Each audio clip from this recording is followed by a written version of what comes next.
Hello guys, welcome back to my channel and enjoy this fanfic part 1. Let's start the fanfic. Naruto's POV. Konoha, the village hidden in the leaves, one of the strongest villages of the 5 shinobi villages. It has been my home for 12 long years. To others, 12 years may not be a long time, however, only a few people have shouldered the burden that I had to shoulder throughout my life. I, Uzumaki Naruto, was chosen to carry the Kyuubi that attacked the village 12 years prior. I often wonder why I was chosen out of so many kids.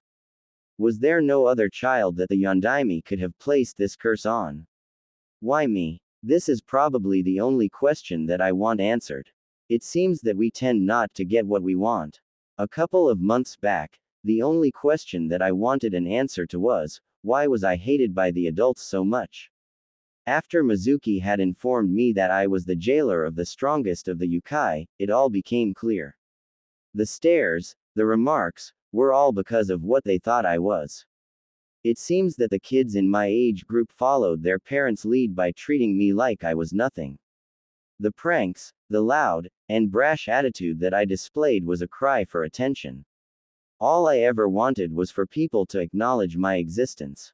I think that's why old man Sandaime never punished me for my many transgressions. He was the only one who knew why I committed those pranks. Being alone is hell, a hell that I do not wish upon anyone. I used to sit on the swing and watch the other kids with their parents and it would pain me. I wish that I could experience what they had at least once in my life. Well, I guess you could say that Iruka-sensei is like the father I never had. He gives advice and he treats me like I'm somebody. He was even willing to sacrifice his life to save mine. That's the sort of thing a loving father would do. The closest thing that I had to a mother is a 50-year-old who doesn't look a day over 30. Tsunade Obaa-chan cares for me deeply. When we first met, I wanted to punch her lights out for disrespecting the old man's sacrifice by saying the position of Hokage was shit. We fought, but she was clearly my better. She seemed as though she could care less about what happened to anyone. However, Jiraiya told me when we got to the village how she had protected me from Orochimaru. He told me that she had taken a sword to the heart. He also informed me that she told Orochimaru that I was going to be Hokage someday. She believed in me enough to protect me from harm. That is something that a mother would do. I'm glad that there are at least 2 people that care for me. I thought that Team 7 would become the family that always I wanted. That, however, was not meant to be. Kakashi-sensei, who wasn't really a sensei, well, not to me at least, never showed any interest in me. When I won against Kiba in the tournament, he didn't even congratulate me on my victory. I guess that was reserved for his favorite student. I asked him to train me, but he made up an excuse about how bad my chakra control was. That was the whole reason I asked him to help me, but whatever. I guess training Sasuke was a higher priority. Sakura is no different. It is always Sasuke this and Sasuke that. Even when I saved her from Gaara, she had assumed it was Sasuke. He told her that it was me, but did I get a thank you? Nope. I got nothing. The event that showed that I would never have her was when I dragged Tsunade to heal Sasuke. I saw her at his bedside. To me it looked like she hadn't left since he was placed there. When Obaa-chan healed him and he woke up, she hugged him as if he was the most precious thing ever. It pained me to see that Sasuke had beat me again. This time he did it without even trying. I never understood Sasuke. Here is a guy who is loved by all throughout the village, yet he chooses to be lonely. He was born with the most feared bloodline limit, he is extremely gifted, and has every girl in the village after him. He also had Kakashi train him personally. He had everything and he threw it all away for vengeance. He even shoved a Chidori into my chest. I always saw him as a friend, a rival, a brother. Now all I see is a guy who took the easy way out to obtain power. I promised Sakura that I would bring him back, but I failed to do so. I really did try for her sake. During those 4 days that I spent recovering in the hospital, I had expected Sakura to visit, but she never did. I will never forget the day that I was released. I would be forever changed by it. Flashback. The villagers' stares were even colder than before. I even heard some comments that suggested that I was responsible for Sasuke's betrayal of the Konoha. I ignored it and continued home. I was glad to see Sakura about a block ahead of me. She was with that crazy blonde girl Ino. I ran up to them to greet them. As I called out her name, she didn't even acknowledge me. When I stopped her, she had a look in her eyes that indicated that she was mad at me.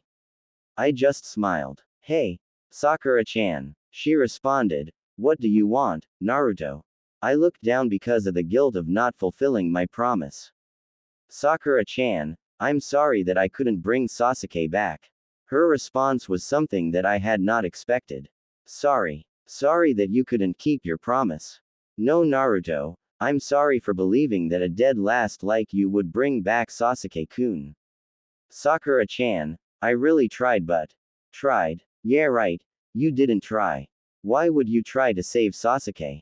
You knew I liked him, and I bet you thought that if he was out of the picture then I would say yes to a date.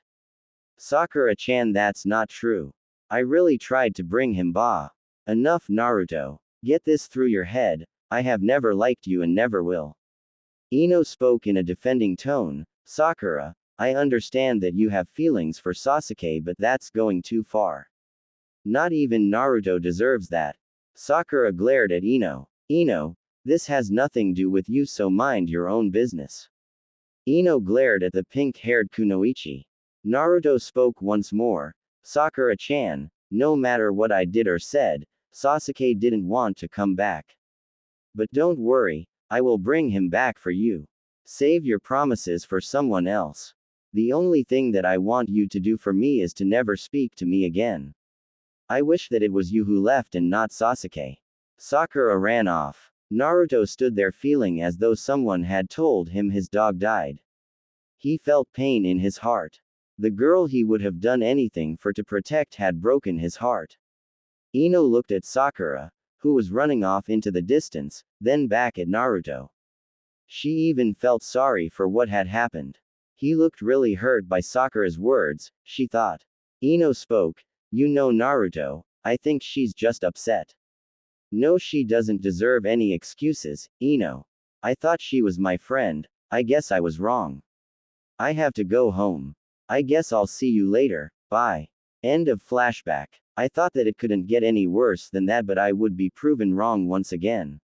A week later I was called before the council. The council had declared that it was my fault for the injuries that my comrades had sustained. I was also blamed for not returning Sasuke back to the village. I tried to plead my case, but it fell on deaf ears.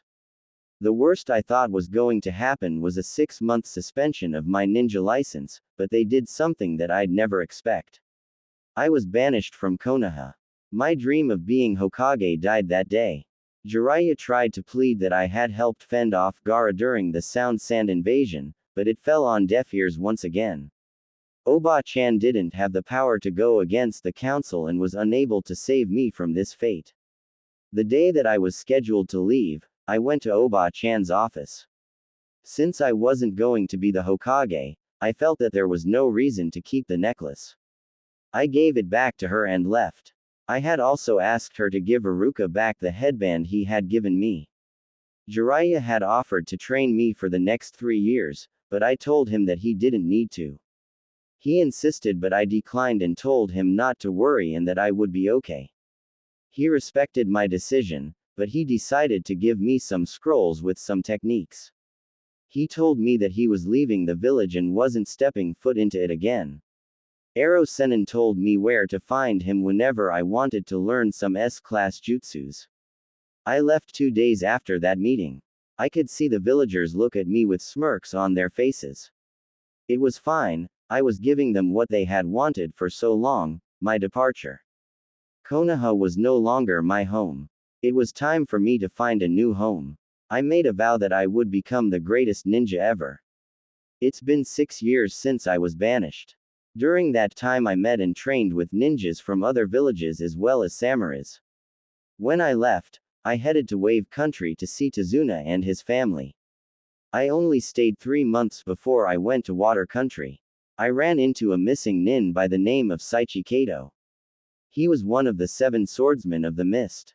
I followed him around for the next 2 years, learning all that I could from him. During this time we did missions together and became like brothers. After 2 years passed, I had decided it was time to part ways. I was still on a quest for strength, so I needed to continue on my path.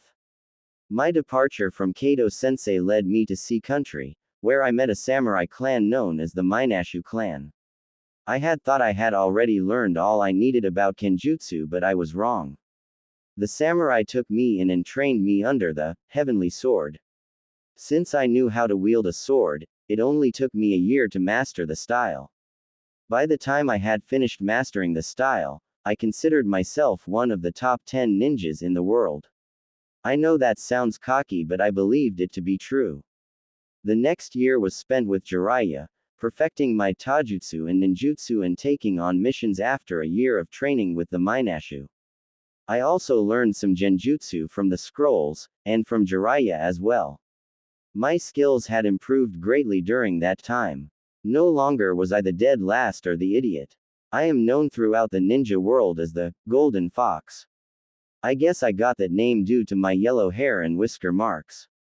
During this time, Konoha had defeated the Sound Village, killing Orochimaru in the process. The Akatsuki was dealt with a couple of months later. I like to say I had a big part in that. After all, I did kill 3 members. I softened them up for Konoha and Suna. Sasuke finally got his revenge and killed his brother. I heard that the village accepted him back after his betrayal. My sources have informed me that all he got was a year of probation. He is now currently a Junin and an Anbu squad captain.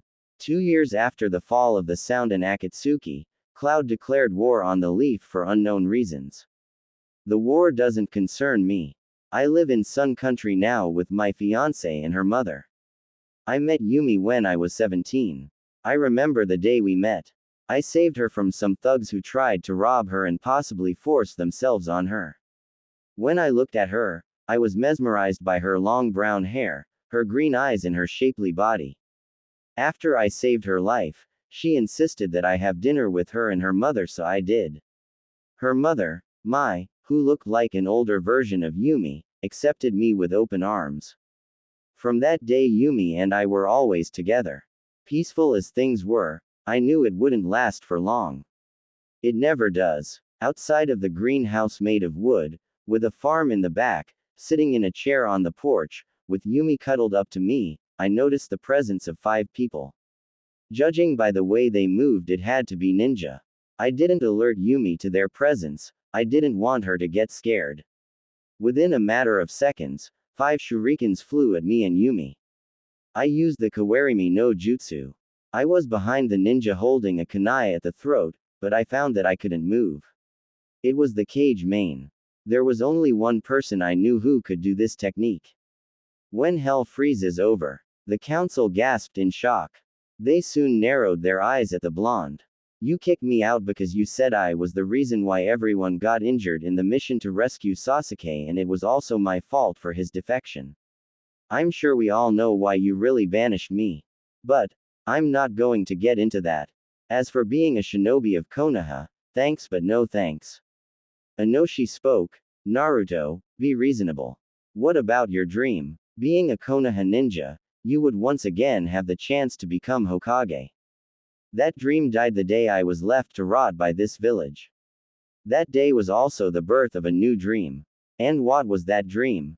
Tsunade questioned. To become the strongest ninja in the world. Since that is no longer a dream and is now a reality, I really have no more dreams to pursue. There was laughter around the table from council members. Kataki Waga, an old man with gray hair, black eyes, and a scar on his cheek made a comment. You may be powerful, kid, but you're not the strongest ninja in the world. Tsunade and Jiraiya are still the best ninjas around. Just because you have that fox to draw power off doesn't make you the strongest. Hiyashi spoke. That's borrowed strength. Don't sit here and get cocky, kid. Who said anything about using the Kyuubi? Yes, it's true that I can draw his power. but I haven't drawn his power ever since I was 12. I say I'm the strongest because I know what I'm capable of even without the fox's power. All of you, on the other hand, have no idea. Tsunade ended their squabble. Naruto doesn't really want to become a ninja of Konoha. Although it saddens me, I respect his wishes. For his services he has asked for a fee of 90 million ryu. Mitokado Homura was outraged. We will not be bullied by some brat. This is an outrageous demand, Tsunade. The vein on Tsunade's head started to bulge. Not another word, Homura. Although this is an outrageous demand, we did ask him for his help. Besides, Naruto's allegiance to Konoha and his reputation might get the Rain to force Cloud to sign a treaty of neutrality. The council knew she was right. It was no doubt that Naruto was feared throughout Rain, who was allied with the Cloud in this war.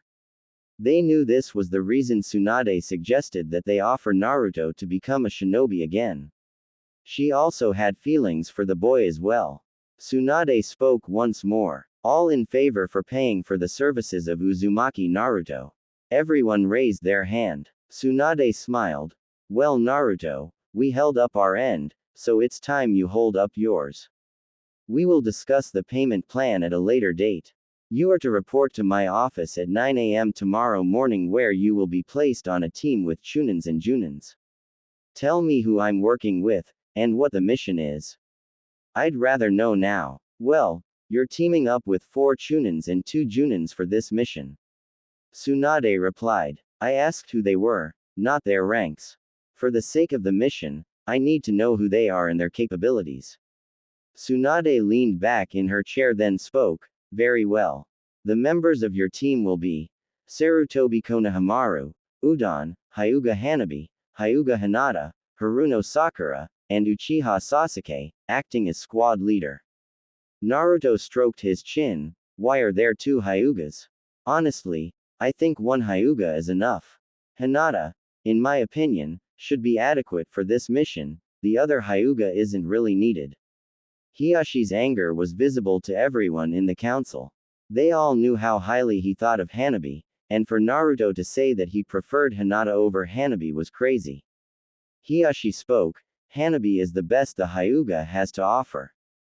If anything, Hinata is the one not needed on this mission. She is weak. If you're going to suggest a Hyuga, never suggest the weakest of them all. Naruto shook his head in agreement. You're right. Hiyashi smiled at the boy. Naruto returned the smile, then spoke again. Since Neji is clearly the strongest Hyuga, why not have him replace them both? Shikaku actually smiled at Naruto's comment. He knew Naruto was getting under the skin of Hiyashi. He also was glad that he had knocked him down a peg by stating that Neji, a member of the branch house, was stronger than the heir of the main house. Tsunade wanted to laugh but decided to continue. Naruto, both Hyugas are capable. Neji isn't on this team because I need his presence elsewhere. This team I've selected is perfect for the mission at hand.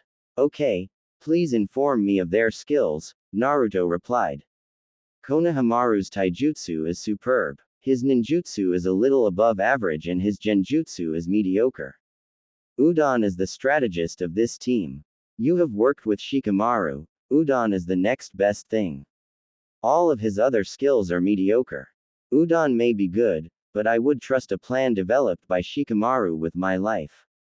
Anyway, please continue. Right. Hanabi is arguably the best Chunin in the village. Her taijutsu skills are superb, and her ability to see through genjutsu as well. Hinata is basically the same as Hanabi, but Hanabi's taijutsu is slightly better. Sakura is the medic of the team. She will try not to fight, but don't worry about protecting her. I've trained her so she is more than capable of handling herself. Sasuke is probably the best ninja in the village. Sasuke isn't really lacking in any skills. Okay, I think that's good enough. Shuza finally decided to speak. You know all of their skills, but nobody really knows yours. Tsunade looked at the big-boned man, then back to Naruto. So, Naruto, what are your skills? Naruto stroked his chin again. Well, my taijutsu, in my opinion, is second to none. My ninjutsu is excellent, and although I'm not a master at genjutsu, I am exceptional in it and my kenjutsu is only second to one. Tsunade looked at Naruto. She wanted to question him more but knew she wouldn't get the answers she wanted, so she decided to end the meeting.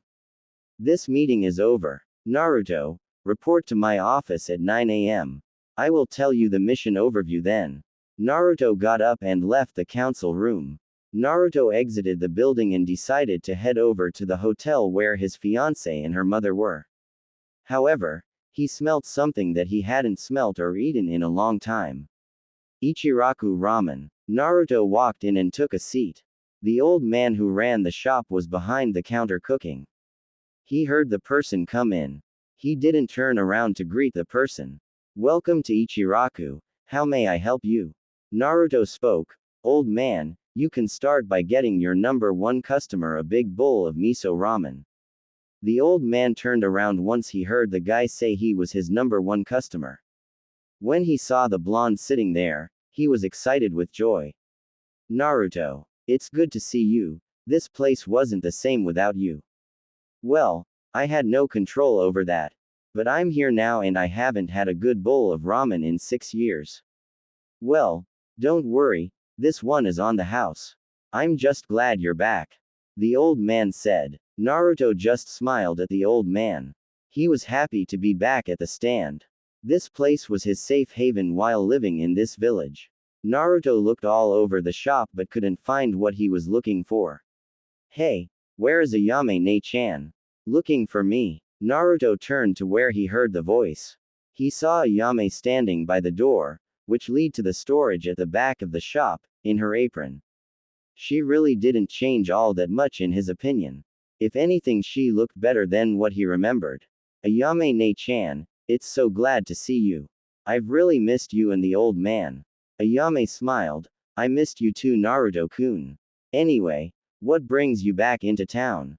Naruto's face became serious. Just business. I don't know how long I will be here, but I'm leaving when my job is complete. That's too bad. Father and I really missed you.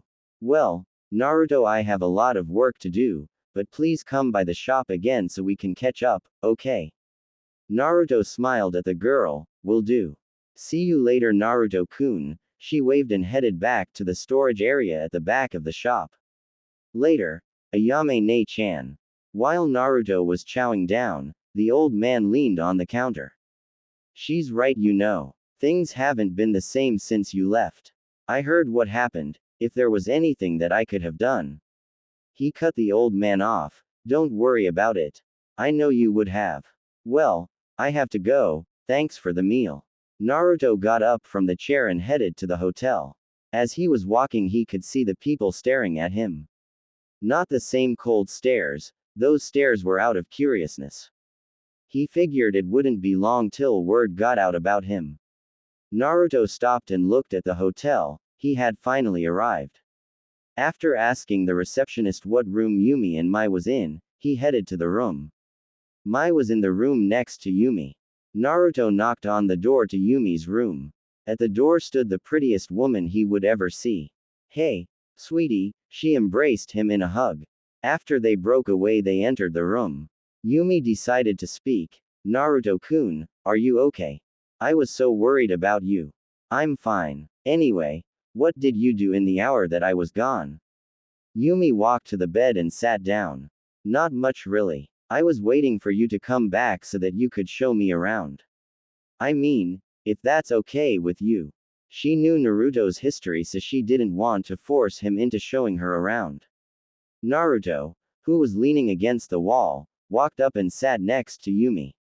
Okay, I'll show you around if that's what you want. Besides, there's one person I want you to meet. She looked at him with a questionable look. Who might this person be? Uruka-sensei. I haven't seen him in a while and I want you to meet him. She smiled. Sure. But can we go before it gets dark? What about your mother? Maybe she wants to come with us. Naruto said. She asked that guy with the white eyes to show her to the bathhouse. But the girl with the blonde hair volunteered. Quote, Naruto knew that she was talking about Ino. He knew Ino wouldn't pass up on this opportunity to try and get Mai to tell her about himself. Naruto didn't worry about it. Mai didn't know what he did prior to meeting her and Yumi. Ino was fishing in a pond with no fish. He laughed in his head knowing that the girl would be mad when she didn't get the information she wanted. The couple exited the hotel and was walking through the busy village. Naruto grabbed Yumi's hand while they walked down the street. Naruto felt he was being watched. Judging by the stealth of the person, he knew that it was his old Junin instructor. He stopped. Yumi got curious, then looked at Naruto. Naruto-kun, why did we stop?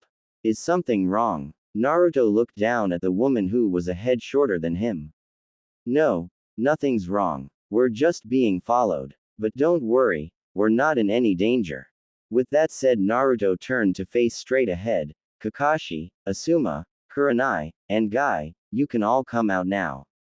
Asuma appeared directly in front of Naruto. Guy appeared on Yumi's left, Kurenai on Naruto's right, and Kakashi was lying in the tree pretending to read his book. Yo, Naruto, Kakashi folded his book and appeared next to Asuma. What do you want, Hatake? Kakashi had expected that from Naruto. Kurenai was looking in awe at how much Naruto had grown.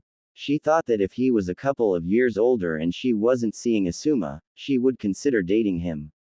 Guy spoke in his usual manner. Naruto, it's so good to see you again. Are you enjoying your spring tea of youth? It's good to have you as a leaf ninja again. Naruto looked at Guy with a serious look. I'm not a leaf shinobi. Asuma responded in shock. What? I thought that they reinstated you.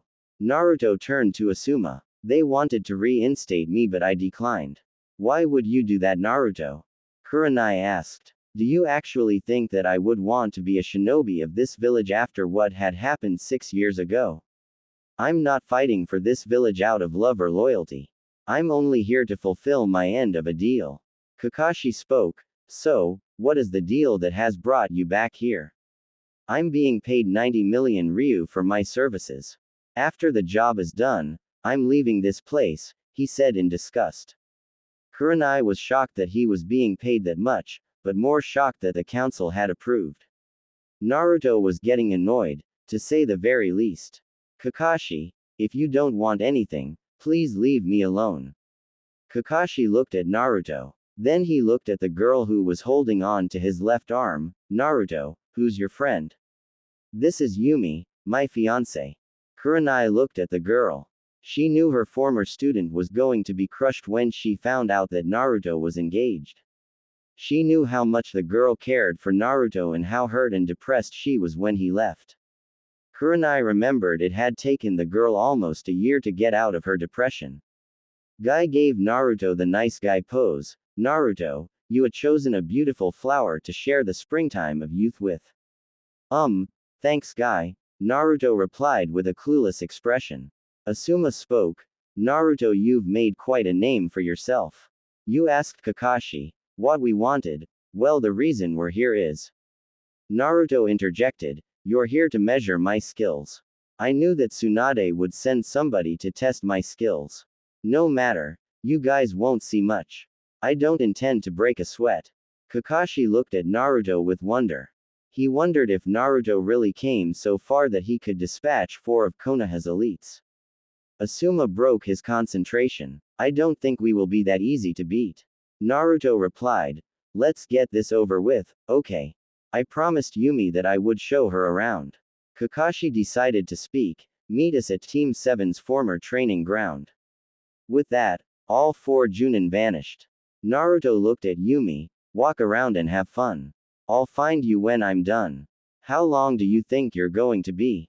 5, 10 minutes tops. Naruto replied. Okay, but you better be back by that time. You know how I hate it when you're late, right? Yumi glared dangerously at Naruto. The blonde warrior gulped. He would rather face an army of Hokages than face an upset Yumi. Don't worry, I'll be back within that time. I promise. He kissed her cheek and was off. She looked at the town to see so many shops. She decided to walk until she saw a clothes shop. Team 7 training ground. Naruto appeared a minute after Kakashi. Kurenai, Asuma, and Guy did. Naruto was standing in the middle while being surrounded by the four Junins. Kakashi lifted up his Hittite to reveal his Sharingan. Guy took a fighting stance, Kurenai did the same. Asuma pulled out his knuckle knives. Kakashi and Guy were standing in front him, while Kurenai and Asuma stood behind him. Kurenai started it off by creating an illusion. Naruto was impressed to say the least. Everyone disappeared from view. All he saw was a barren wasteland devoid of everything.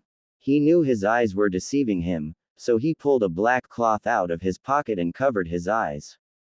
Kurenai took to the trees after her jutsu took effect.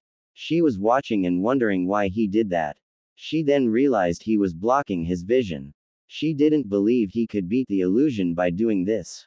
She knew better than anyone that the illusion also messes with your hearing and sense of smell as well. The only people that could defeat this genjutsu were Uchihas, Hyugas, and people who were masters of genjutsus. Naruto was impressed, but he knew that this was no ordinary genjutsu. He knew that everything that he smelled and heard were distractions from his real targets.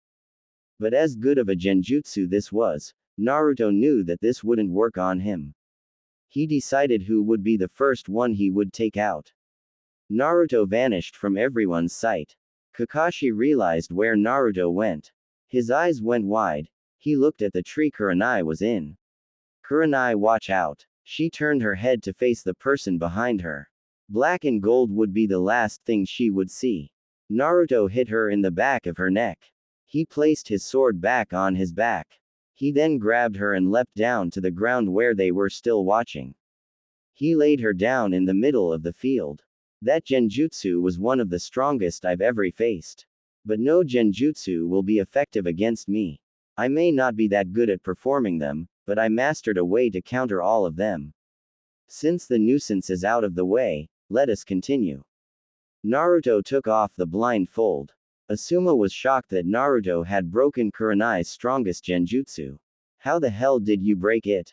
No one with the exception of the Uchiha and the Hyuga could break that jutsu. Naruto looked at Asuma. Your eyes aren't the only thing to see with. There is one thing that a ninja can't mask no matter what, and that is their chakra signature. I knew where you all were at because I could sense your chakra. So now that you know how I broke it, care to continue? Kakashi formed hand seals. He then shouted, Kaden. Hausenka no Jutsu. Naruto flipped out of the way of the fireballs that were heading his way. He jumped into a tree only to find Asuma behind him.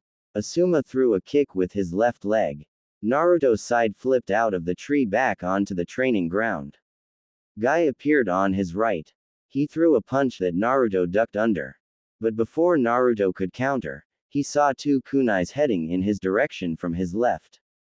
The kunai hit him dead on. Guy jumped back after seeing Naruto was hit. It's over, Naruto. Naruto looked up at Guy and smirked. Sorry Guy, but I'm not the real one. The clone then poofed out of existence. Kakashi, who had thrown the kunai, had his eyes widened when he realized what Naruto had done. If anyone could see under his mask, they would have seen him smiling. All Guy saw was Asuma falling out of the tree. He was clearly out cold. Naruto landed next to Asuma. And then there was two. Before we continue, Guy, could you take off your weights? I would like to fight you at your fullest. Guy gave Naruto the nice guy pose. Since you asked so nicely, I will do so. Guy took off the rest of his weights. Kakashi appeared next to Guy. He whispered so Naruto couldn't hear the two. Listen Guy, he's better than I expected him to be. Keep your guard up. Guy shook his head. He dashed off to face Naruto. Guy threw a kick with his right foot. Naruto blocked. Guy was moving so fast that Naruto found himself on the defensive. He knew Guy was fast, but this was incredible. Naruto blocked a punch, but he wasn't so lucky with the next punch. Naruto, my taijutsu is superior to yours. But, I will say that you are extremely talented, however you lack the speed. Naruto smirked. Then let's say I get rid of my ankle weights. I would get rid of the rest, but judging by your speed without your weights, that won't be necessary. Naruto took of the sticker scrolls that were taped on the inside of his sandals. He looked at Guy before blurring out of sight. He appeared in front of Guy with his hand planted in the man's stomach. Guy looked in shock before he fell over, clutching his stomach. Naruto then turned his attention to Kakashi. Kakashi and Naruto took to the air. Kakashi threw a punch which Naruto blocked with ease, and he flipped over Kakashi's punch, landing in front of a tree. As soon as the copy ninja landed, he threw at least 7 shuriken. Naruto dodged them all. The white-haired ninja was expecting him too, for Naruto wasn't his real target. Naruto realized his mistake, but the wires wrapped around him, pinning him to the tree. Kakashi walked up to Naruto. You did well, but you failed to look underneath the underneath. Naruto just looked at Kakashi. No, I did. But maybe you should. Naruto turned into a log of wood. A pair of hands broke through the ground and grabbed his feet. Before he could move, he felt the blade of a sword pressed against his throat. This is over, Kakashi. You all lose. If this was a real mission, you would all be dead. Kakashi was shocked to say the least. When did you make a clone? When I saw you throwing the shuriken, I used Kawarimi, then I made a clone to grab you from underground. That was all the time I needed to get behind you. Naruto placed the sword back in its holster. Kakashi turned around to face him. You've gotten better. I heard the rumors and assumed you were good, but I didn't expect you to be this good. Well, I've been training my off since I left here. Anyway, as fun as it was to beat all of you guys in a. Naruto looked at his wristwatch. 7 minutes span, I really have to get back to Yumi. Later. With that, Naruto disappeared. On a tree nearby, Tsunade watched the whole thing in awe. She had just witnessed Naruto dispatch 4 of Konoha's elite Junins without even breaking a sweat. She spoke out loud to no one in particular. How did he get so strong? He has trained himself beyond human limits. She looked over to her right to see a man she hadn't seen in approximately 6 years. The only word that she could utter was, Jiraiya. Tsunade looked over the man that was once her teammate. To her, not much had changed about him. He still wore the exact same outfit that he wore before he left the village, vowing to not return again. She wondered if he still sees her as a friend or as traitor of some sorts. After all, wasn't this how Naruto saw her? Jiraiya decided to break the silence. It's been a while, Tsunade. Seen my student in 6 months. I decided it would be nice to see him. She had a sad look on her face. Oh. Is that the only reason? He decided to meet her eyes again. No. The slug princess was now curious. Then, what is your other reason? My other reason is to be able to tell you not to do it. She had an idea of what he was getting at. Jiraiya, probably more so than anyone else, knew how she felt about Naruto. Tsunade knew, deep down, why Jiraiya told her not to do it, but she decided to question it anyway. Why shouldn't I do it, huh? Give me one good reason. His eyes visibly showed his anger. Give you a reason. I can give you a whole list of reasons, but I won't. But I will give you a reason that should be good enough. For the first time in his life, he is happy. Don't try to ruin his happiness, please. Tsunade looked at her feet.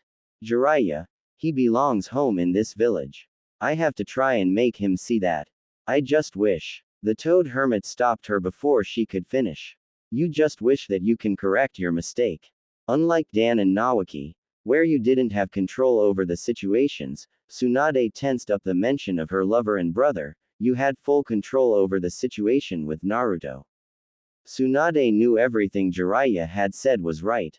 She could have forced the council to give in, but instead, she had agreed to banish Naruto. She never had any intention on making his banishment permanent. She was going to have him return in a couple of years and tell everyone of his heritage. She believed that this would make people accept him more. A tear fell down her cheek. I did what I felt was best for Naruto and the village at the time.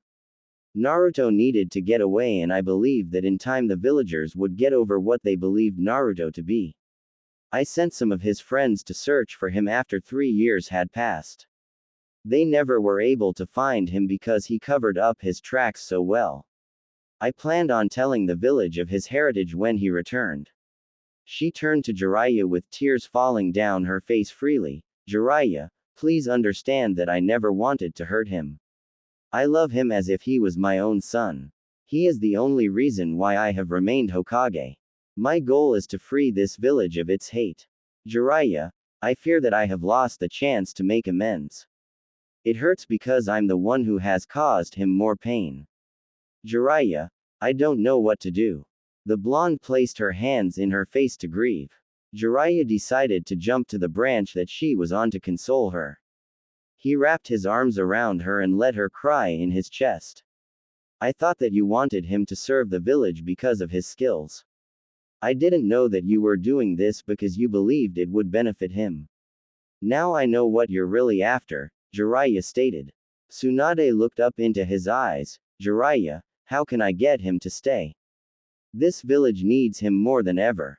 He carries the will of the fire in him. It's going to be hard to get him to return. You will have to sit down with him and talk to him and explain why you did what you did. I know you care about him, but he feels that you had betrayed him. Honestly, I thought you did too. Now that I had heard your reasons for doing what you did what you felt was best, even if it was a wrong decision. Did you ever tell him about his father? She questioned while wiping away her tears. Jiraiya broke the embrace between the two of them. I was planning on telling him of his heritage this year. His father knew that his enemies would harm his son with him gone, so he wanted Naruto to be told when he was 18. He figured Naruto would be strong enough to handle his enemies by then. He willed me and Sarutobi-sensei to let Naruto know of his heritage when he became of age. I'm curious, how did you find out that Yondaime was Naruto's father? I have access to the Hokage's personal files. It was only a matter of time before I found out who his parents were. But it was smart of Sarutobi-sensei to change his last name. Even though they look alike, people wouldn't question it because they simply had different last names. She replied. Yay, that was for Naruto's protection as well. He decided to give the boy his mother's maiden name. Only Sarutobi-sensei and I knew who Naruto's mother was. Minato kept that hidden from everyone else. There was no way anyone could have figured it out, it was set up perfectly. Tsunade spoke once more. Well, it wasn't set up that perfect. One person did manage to figure it out. Jiraiya was shocked to say the least. He wondered who was smart enough to figure it out. Really? Who is this person? He's Konoha's lead strategist. She replied. What's his name? He asked. Nara Shikamaru. Somewhere across town in a barbecue shack. Ahachua. A young man, with a lazy look thought, my allergies must be acting up again. How troublesome. Back to across town, at the trees near Training Ground 7. How did he figure it out? Jiraiya asked. He said he put 2 and 2 together. He came to my office about 2 weeks after Naruto left. Flashback. Tsunade was sitting at her desk in her office.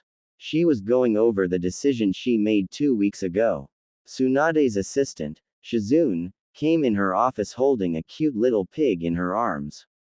Tsunade-sama, Nara Shikamaru is here to see you.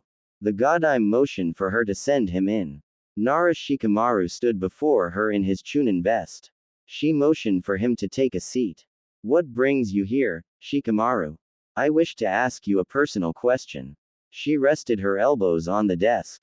She then placed her head on the back of her hands for support. What is your question? Why did you kick Naruto out this village knowing the sacrifice that his father made to protect it? Turned to Jiraiya with tears falling down her face freely. Jiraiya, please understand that I never wanted to hurt him. I love him as if he was my own son. He is the only reason why I have remained Hokage. My goal is to free this village of its hate. Jiraiya, I fear that I have lost the chance to make amends. It hurts because I'm the one who has caused him more pain. Jiraiya, I don't know what to do. The blonde placed her hands in her face to grieve. Jiraiya decided to jump to the branch that she was on to console her. He wrapped his arms around her and let her cry in his chest. I thought that you wanted him to serve the village because of his skills. I didn't know that you were doing this because you believed it would benefit him. Now I know what you're really after, Jiraiya stated. Tsunade looked up into his eyes. Jiraiya, how can I get him to stay? This village needs him more than ever. He carries the will of the fire in him. It's going to be hard to get him to return. You will have to sit down with him and talk to him and explain why you did what you did. I know you care about him, but he feels that you had betrayed him. Honestly, I thought you did too. Now that I had heard your reasons for doing what you did what you felt was best, even if it was a wrong decision. Did you ever tell him about his father? She questioned while wiping away her tears. Jiraiya broke the embrace between the two of them. I was planning on telling him of his heritage this year. His father knew that his enemies would harm his son with him gone, so he wanted Naruto to be told when he was 18. He figured Naruto would be strong enough to handle his enemies by then. He willed me and Sarutobi-sensei to let Naruto know of his heritage when he became of age. I'm curious, how did you find out that Yondaime was Naruto's father? I have access to the Hokage's personal files. It was only a matter of time before I found out who his parents were. But it was smart of Sarutobi-sensei to change his last name. Even though they look alike, people wouldn't question it because they simply had different last names. She replied. Yay, that was for Naruto's protection as well. He decided to give the boy his mother's maiden name. Only Sarutobi-sensei and I knew who Naruto's mother was. Minato kept that hidden from everyone else. There was no way anyone could have figured it out, it was set up perfectly. Tsunade spoke once more. Well, it wasn't set up that perfect. One person did manage to figure it out. Jiraiya was shocked to say the least. He wondered who was smart enough to figure it out. Really? Who is this person? He's Konoha's lead strategist. She replied. What's his name? He asked. Nara Shikamaru. Somewhere across town in a barbecue shack. Ahachua. A young man, with a lazy look thought, my allergies must be acting up again. How troublesome. Back to across town, at the trees near Training Ground 7. How did he figure it out? Jiraiya asked. He said he put 2 and 2 together. He came to my office about 2 weeks after Naruto left. Flashback. Tsunade was sitting at her desk in her office. She was going over the decision she made 2 weeks ago. Tsunade's assistant, Shizune, came in her office holding a cute little pig in her arms. Tsunade-sama, Nara Shikamaru is here to see you. The Godime motioned for her to send him in. Nara Shikamaru stood before her in his Chunin vest. She motioned for him to take a seat. What brings you here, Shikamaru? I wish to ask you a personal question. She rested her elbows on the desk. She then placed her head on the back of her hands for support. What is your question? Why did you kick Naruto out this village knowing the sacrifice that his father made to protect it? She decided to make up a factious story about Naruto parents so the boy wouldn't press the matter further. What are talking about? Naruto was an orphan, no one know who his parents are. Shikamaru looked at her with a serious look. You can play dumb all you want, but I know the truth. You're right, Naruto was an orphan. But I started to think, why did the villagers hate Naruto so much? I mean, he was a prankster, but that's not a good enough reason to hate him as much as the villagers did. So I started putting things together. Tsunade knew where he was going with this. She prayed that she was wrong. So, tell me, what did you find out? First I remembered our academy days. My parents and most of the parents, all of the parents, told their kids to stay away from him because he was nothing but trouble. I also overheard some old man calling him a good-for-nothing monster. But why would they call him that? This is a theory you came up with, so you tell me, the Hokage stated. The lazy Chunin continued. It wasn't until recently that I started to think things over, before it was just too troublesome. Then it all hit me like a ton of bricks.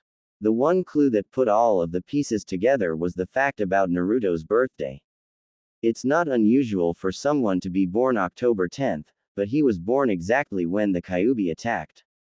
I only knew his birthday because I overheard Hinata asking Iruka-sensei his birthday. She never specified her real reason, but I figured out her reason when he came to class the next day sporting a pair of goggles on his head, telling Iruka that someone gave him a birthday gift. You're rambling, Nara. Godime stated in a bored tone. I suppose. But here is what I came up with. There was no way the fourth could kill the Kyuubi. Do you doubt his skills? No, just stating a fact. I did some research of my own. I asked Gaara's sister about the demon that was sealed inside of him. I asked her why didn't they kill it like the Yondaime had killed the Kyuubi. She laughed at me and told me that there was no way for a human to kill a demon. She believed that the fourth had to seal it inside of something. I was informed the demon that was inside of Gaara was the one-tailed demon Shukaku. I thought it was too troublesome to argue about how the fourth had killed the 9 tails. But she made me wonder, how do you kill a demon? So I started to research demons. She was right, there is no way you can kill a demon. Since Kyuubi is the strongest of the tailed beasts, the only way he could be defeated was by being sealed inside something. You can't seal it in an adult because the adult would die. The only feasible option is a newborn, so both the demon and the newborn's chakra could fuse. What are you getting at, Nara? She stated in a tone that was openly showed that her patience was wearing thin. Naruto is hated by the village. His birthday is the day the Kyuubi attack. The red chakra he used to beat Neji in the Chunin exams. What I'm getting at is that Naruto is the container for the Kyuubi and the son of Yondaime Hokage. There was a minute of silence. How did you know? She questioned. Know that he was the son of the fourth? Yes. Tell me how. She asked. After I figured out he was the container for the Kyuubi, the rest fell into place. Everyone said the fourth was an honorable man, so there is no way he would ask a villager to sacrifice one of their babies.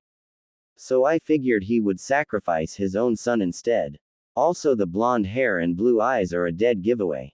The Godime spoke. You know all this, what else do you know? Well, that's where you come in to fill in the blanks. You see, I know that Yondaime's name was Namikaze Minato. The history files never said anything about him having a kid or even a wife. So I looked up the name Uzumaki in the historical archives and found the name of a woman called Uzumaki Kushina. I figure that she is Naruto's mother and the fourth's wife. You seem to know more than you should. What do you need me to fill in? She questioned. Why were his marriage and his son hidden from the village? Tsunade got up to look out the window. She looked at the setting sun. With her hands behind her back, she kept her gaze at the sky. Tsunade spoke. I don't know why his marriage was hidden, but if I had to guess, it was to protect his wife from his enemies. As for Naruto, I suspect Sandaime had a hand in covering up his heritage to the village. I believe he did this for the same reason that the Yondaime covered up his marriage. It makes sense. Yondaime did have many enemies because of the Iwa-Konoha War. What better way to get payback on a man than to go after his family? The lazy Chunin replied. She turned to Shikamaru. You seem to know everything I know. As for me banishing Naruto, it was for his own good as well as the village. This village hates him, so I sent him away in hopes he would get stronger. I know Jiraiya is keeping tabs on him, so I don't have to worry about his safety. When the time is right, I plan to send for him to tell him and the village everything. Well, if that is all, then you are dismissed. Shikamaru got up out of the chair and left the office. End of flashback. So you do know me as well as I thought. The perverted hermit responded. I knew you wouldn't leave him to die. Tsunade stated. Well, I did keep tabs on him, but I wasn't with him. Let's just say that I influenced his training more than he knows. How so? She questioned. Jiraiya responded. Well, I followed him to Water Country. There I met up with an old friend by the name of Saichi Kato. Her eyes widened. One of the 7 swordsmen of the mist. Last I heard, he was a ruthless Nin. No, he just left his country because he discovered the corruption of his village and the Mizukage. Since he owed me a favor, I asked him to train Naruto in the art of the sword. I also asked that he teach him some water justice and better chakra control. He complied and kept me updated on Naruto's performance. He left Kado after 2 years of training with him and doing missions. Wait a minute, he was only 14 then. What did he do during the next year? She asked. Well, he went to sea country. I got word that that was where he was heading, so I asked a dear friend of mine by the name Ryaho to finish up his sword training. The perverted hermit replied, Impossible. There is no way that a samurai, and the best one in the world at that, would train a ninja in his art, stated the godime bluntly. Well, he was returning a favor, not to me anyways. You see, Minato had introduced him to his wife, so I suggested it was only right that he return the favor by training Minato's only son. I also informed him to keep Naruto's heritage a secret. We set it up so that he challenged Naruto to a sword fight. He won, of course, and offered to train Naruto. Because of his previous sword training under Kado, it only took him a year to master the style. So he wasn't kidding when he said that his sword skills were only second to one, stated the Slug Princess. Nope, the kid really is a great swordsman. Anyway, the day he left the Minato clan, I was waiting for him outside of the compound. I informed it was time to finish his training. For the next year I worked him into the ground. When he left me, there was no doubt in my mind that he was one of the strongest fighters in the world, he said confidently. I knew you would protect him. I'm just glad it was long enough for us to defeat Akatsuki and the Sound. If they would have got him, I don't know what I would have done. Jiraiya spoke once more. Well, he was the reason you guys beat Akatsuki in the first place. Her curiosity forced her to ask, how do you figure so? Well, he did take out 3 of 4 of their key members. He took out Kazuya Aang, Iwas, Gemstone, Bai Hoshu of the Rain, and the leader Sucho Tosku, the Clouds, Red Lighting, he stated. Jiraiya, out of the top 5 S-class criminals in the bingo book, you just named 3. Those fighters would be hard for even us to beat. The Slug Princess stated. The only ones who could give us a run for our money is Red Lighting, Orochimaru, and Itachi. He replied. Well, since all of them are dead, the only ones who could give us a run for our money now are Sasuke and Naruto. She stated. So he did kill Itachi. You know Orochimaru only went after him because he couldn't defeat Itachi. Jiraiya replied. Yay, that's what I figured. Anyway, those 2 are probably stronger than us now, told the white-haired man. Jiraiya wondered if Tsunade was going to retire soon.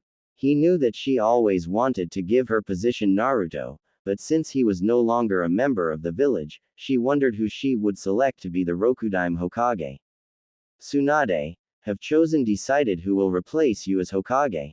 She simply replied, no. There was an uncomfortable silence. The wind began to pick up, rustling her blonde pigtails and her green robe and his white hair as well his red robe. So are just going leave the position unfilled? She responded, I already told the council that I will not be selecting a successor. So they have decided to select Uchiha Sasuke as the Rokudaime. You already know who I wanted to replace me. Giving her a light-hearted smile, he placed a hand on her shoulder. Yeah, I do. Anyway, let's get out of this tree and head to a local bar. I think we could both use some sake. She smiled at the white-haired man. Sounds like a great plan. Jiraiya and Tsunade jumped out of the trees and headed back to the town. Naruto had just finished his fight with Kakashi and the other Junins. He was now looking for Yumi, but he couldn't find her anywhere. He looked at his watch and knew that his 10 minutes were almost up. Think Naruto, where the hell could she be? In that instant he got it. He ran to the nearest clothing shop in the area. Naruto entered the shop and found Yumi looking at some shirts. He let out a sigh of relief. He decided to slide behind, put his hands over her eyes. Guess who? Yumi smiled, already knowing it was her loving Naruto. I suspect it's my Naruto-kun, but he said that he would be here in 5 minutes. Oh, that's right, you said 10 minutes max. I guess they must have been good if they kept you for more than 5 minutes. Either that or you're not a very good ninja. Naruto took his hand away from her eyes. She turned to face him so she could look him in the eyes when spoke. That was cold, Yumi. But I'll show you how great of a ninja I am. She quirked her eyebrow. How do you intend to do that, Uzumaki-sama? He gave her an evil smile, like this. He started tickling her all over. She was helpless to do anything but giggle. He finally stopped with a satisfied smirk. The great Uzumaki is always triumphant in the end. She walked up to him and tiptoed to his ear to speak so no one could but him. You may have won the battle, but my lingerie will win the war. I see. It seems that I will never win a war against you, he said in a defeated tone. She walked back to look at the clothes. She then turned her head slightly to reveal a smile that spread across her face. Nope, not ever. He scratched the back of his head, a habit which had survived with him from his genin days. Well, I guess I can live with that. Are you almost done? I want to go see Iruka-sensei. Actually, I've been done for a while. I was just waiting for you. Yumi replied. Really? Where are the shopping bags? Naruto questioned. I had them delivered to the hotel. There was a little boy in here looking for some clothes, so I asked him if he would take my clothes back to the hotel for me. I paid him for his service, of course. When we return, I'll just pick them up at the front desk. Okay, let's go. Naruto extended his hand for Yumi to grab. They exited the shop and headed to the academy. It was late in the afternoon and class was already out. Naruto knew that Iruka would be grading papers in his class. Naruto and Yumi arrived at the academy. Naruto was taking in his surroundings and reminiscing his childhood. Although he did have a bad childhood, there were some good times. He remembered a time when Choji, Shikamaru, Kiba, and himself had ditched Iruka and ran out of the classroom after he had given them an important lecture. He entered the class but he didn't see Iruka. He saw a bowl of ramen on the side of a desk filled with paper. He guessed Iruka had stepped out for a second, so he decided to look around. He looked at the seats, which were the same. He looked at the seat that him and Choji used to sit in and exchange snacks. He looked up to the seat at the back of the class where him and Shikamaru uses to sleep. He smiled to himself. Those were the good times.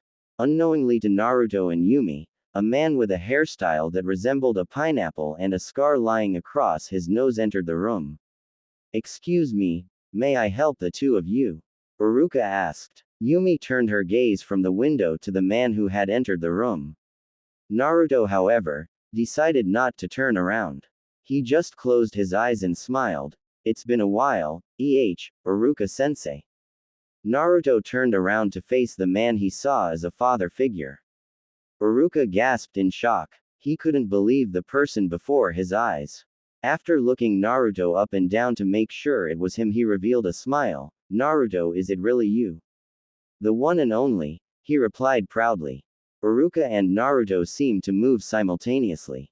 They embraced each other in a hug, which was to be expected since they hadn't seen each other in years. They broke their embrace. Iruka was the first to speak. Naruto, how you been? I was worried sick. Where did you go? Are you okay? A drop of sweat appeared on the back of Naruto's head. Slow down. He gathered himself. I've been good. Did you get the letters that I sent you? Each one that you sent me. I just wish you left an address so I could write back. The academy teacher replied. Iruka looked at Naruto. He realized that there was a lady standing next to him. Naruto, who is your friend? Oh, where are my manners? Iruka-sensei, this is Yumi. Yumi, meet Iruka-sensei. Naruto introduced the two. They both shook hands. So this is the Yumi that I've been hearing so much about in your letters. Naruto, you have a beautiful girlfriend, Iruka complimented. Yumi blushed. Why, thank you, sir. And soon to be wife. Naruto muttered softly so no one could hear. Please, just call me Iruka. Naruto spoke before silence could take over. Iruka-sensei, I assume you gave me up to Oba-chan. Iruka looked like he was about to apologize, but Naruto cut him off before he could say anything. Don't worry about it. I know you wouldn't have done it if you thought that they were going to hurt me. Uruka spoke. I only did it because they said that they was going to reinstate you as ninja again. I know it's selfish, but I just wanted you back home so I could see you. Don't worry. I'm here for the time being. I've got a feeling I'm going to be here for a while, so we will definitely have time to catch up. The ninja known as the Golden Fox replied. Naruto grabbed Yumi's hand and they both headed towards the exit. Uruka spoke before they left. Naruto, it is really good to see you again. Naruto stopped at the doorway. It's good to see you too, Uruka-sensei. It's good to see you too. Naruto and Yumi exited the classroom. Uruka went back to his desk and returned to grading papers. He opened his desk drawer to reveal a blue Hittite with the leaf symbol engraved on the metal plate. He smiled at the sight of the blue headband. After closing the drawer, he returned back to grading papers. At a local barbecue shack, sitting at a table, with a grill in the middle, that seated at least 12, were 12 Junins. The Junins that were sitting at the restaurants were Minato Anko, Yuahi Kurenai, Sarutobi Asuma, Hitaki Kakashi, Maeda Gai, Genma, Hyuga Neji, Ebisu, Nara Shikamaru, Akamichi Choji, Tenten, and Rock Lee. Gai was telling all of those who had not participated in the skirmish with Naruto about how easily they were defeated. Everyone, with the exception of Kurenai, Asuma, and Kakashi, was shocked. Impossible. There is no way he could beat all four of you. Anko stated. I wish that was true, Anko, but he made us look like rookies who didn't know their place. Asuma said while preparing to smoke a cigarette. He's that good, Anko. He even broke my powerful genjutsu. Kurenai replied. Everyone was shocked. The Senbon fell out of Genma's mouth. Kurenai was the village's genjutsu specialist. To hear that Naruto broke her most powerful genjutsu was surprising. Shikamaru decided to speak. I bet the Hokage put you up to the troublesome task of testing Naruto's abilities.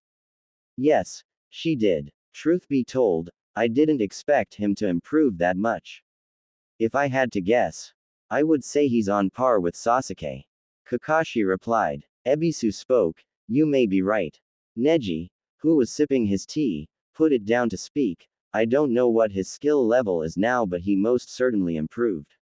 He looked at Tenten and Shikamaru. You two had to notice it when we were sent to retrieve him. Tenten wondered what Neji was getting at. What do you mean, Neji? Shikamaru answered. He means how Naruto was able to get behind Ino without her even noticing until the kunai was at her neck. To tell you the truth, I don't think my shadow bind would have held him if he was serious. He even knew who we were. He called all of us out, remember? Asuma, remembering what Naruto had said before he knocked Kurenai out, well, he did say something about seeing without your eyes before he knocked Kurenai out. What do you think he meant by that? Lee questioned. Kakashi decided to answer. He told us that he was able to sense our chakra signatures. I'm guessing that's how he was able to defeat Kurenai's genjutsu. Well, I wonder who is stronger. Naruto or Sasuke? Anko questioned. Tenten responded. Probably Sasuke. He did defeat Itachi, who was said to be even stronger than Orochimaru. Anko looked at Tenten. You're probably right. Sasuke-kun is in line to be the next Hokage. He also knows tons of jutsus. Neji wasn't so sure that Sasuke was stronger. He knew that Naruto was playing with him and the others back in Sun Country. He knew there was a lot more to Naruto than met the eye. Well, that might be a fight we LLC in the near future. They are going on a mission together tomorrow. Shikamaru said. Tenten spoke. They were teammates. I'm sure that they won't fight. You're wrong, Kakashi interrupted. Sasuke and Naruto are rivals. Although they worked well together when the situation called for it, they always were trying to outdo the other. They always fought each other. I think Naruto was the reason Sasuke defected in the first place. What do you mean? Kurenai wondered. Sasuke was always number one in his class. Naruto was the dead last. Sasuke saw that Naruto was improving greatly and thought that he wasn't progressing fast enough. The day after Tsunade had returned, I found them on the roof fighting. I had to interject before they killed each other. Sasuke with a Chidori in his left hand was about to collide with a Rasengan in Naruto's right hand. He knows the Rasengan. Anko yelled out. Almost everyone at the table were shocked while some were confused. What is the Rasengan? Choji asked with food in his mouth. I think it's a swirling ball of chakra gathered in the hand. Am I correct, Kakashi? Shikamaru questioned. Yes, but how do you know he knew that technique? He used it on one of the sound nins on our mission to retrieve Sasuke. Shikamaru explained. It's also an A-ranked jutsu only known to Jiraiya-sama and the Yondaime. Kurenai replied. A fight between the two is almost inevitable. Kakashi stated. Well, Sasuke did defeat Gaara who has Shukaku sealed inside of him, so I'm sure he can best even Naruto. Tenten stated. You're wrong, Shikamaru stated. Wrong about Sasuke being able to beat Naruto. Tenten replied. No, you're wrong about Sasuke defeating Gaara. Naruto was the one who defeated Gaara. Everyone at the table was in shock. Kakashi was curious because he had always thought that Sasuke defeated Gaara. All of the villagers had thought that it was their precious Uchiha. Shikamaru was one of the few that knew the truth. Temari saw the whole battle. She told me that Naruto saved Sasuke from being killed by Gaara. Well, here's how she described it. Gaara had jumped at Sasuke again, but Sakura jumped in front of him. He slammed her into a tree. He used a giant hand made out of sand to press her against the tree and render her unconscious. I was also told that Naruto created at least 50 Kage Bunshin. He then proceeded to beat Gaara. When Gaara transformed in his Shukaku state, Naruto summoned a giant toad. Naruto can summon Gambunta as well. Kurenai asked with wide eyes. Not surprising, seeing as Jiraiya-sama trained him for the third round of the Chunin exams, Ebisu stated. I thought that you trained him, Ebisu. Kakashi asked. Well, I was going to. I decided to work on his chakra control, so I took him to the hot springs. I figure that it would give him more incentive to stay above water since the water there was hot. Sure. That's the reason. Pervert, Genma said, nudging him in the waist, grinning. I'm not a pervert. I did it for his benefit, really. Anyway, we met Jiraiya-sama there and he took over Naruto's training. Well, like I was saying, Temari said Naruto summoned a huge frog to fight Gaara. Long story short, Naruto defeated Gaara, not everyone's precious Uchiha. Shikamaru finished. What's that supposed to mean?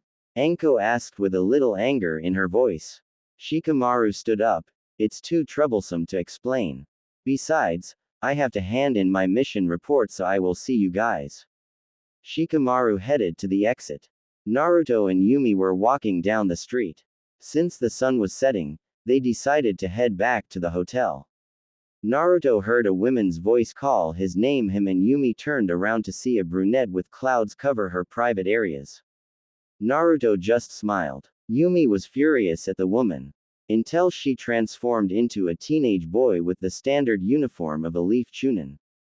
Naruto ni-san, that was a smoker of a jutsu, The teen stated. Naruto just smiled. Konohamaru, I'm not a kid anymore, so I forbid you to use that ridiculous jutsu.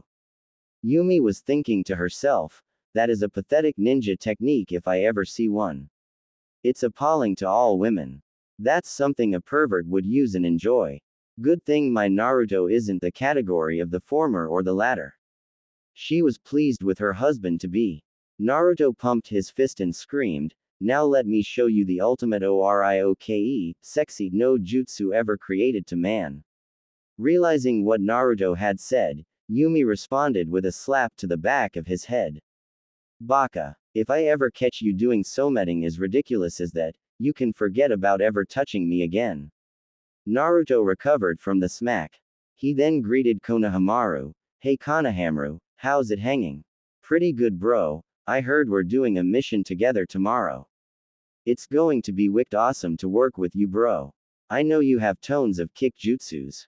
Konohamaru said with excitement. Yeah, I know a lot of jutsus. Maybe I can show you one, Naruto said. Yumi glared at him. It better not be the one that you were talking about earlier. Or else. Naruto put his hand up in defense. No, no, no, it's something different completely. Konohamaru spoke. Hey bro, who's the hot chick? Is she your? Konohamaru showed Naruto his pinky. Grinning from ear to ear, Naruto replied, Yep. I did pretty well for myself, don't you think? What about you, Konohamaru? Do you have a special girl? Well, I like Hyuga Hanabi, but I don't think she likes anyone. She acts as if she's too good to socialize with me. But for some reason I still like her. Konohamaru confessed his feeling toward the Hyuga heir to Naruto. Don't worry, Konohamaru, most Hyugas are snobs. If you can't convince her to see how great you are, then it's her loss. Naruto gave his opinion. Naruto and Konohamaru were smiling. Both of their ninja senses kicked in. They quickly turned to the right to see 5 kunais coming in their direction. Naruto grabbed Yumi before she knew what was going on and flipped out of the way. Konohamaru sensed the kunais and flipped out of the way. Naruto landed a foot away from where the kunai was embedded into the floor. He looked to the direction where kunai came from. On the roof stood a man with a Junin vest, black sweats with the shins bandaged and a black long-sleeved shirt. On the arm of his shirt was the symbol of the Uchiha clan. Naruto narrowed his eyes at recognizing at who it was. In angry tone, he decided to speak, Uchiha, Sasuke. Sasuke flipped of the roof and landed in front Naruto. He sported his infamous smirk. You're as slow as ever, Dobi. Naruto basically growled his next comment, what do you want, Sasuke? Yumi was looking at Sasuke.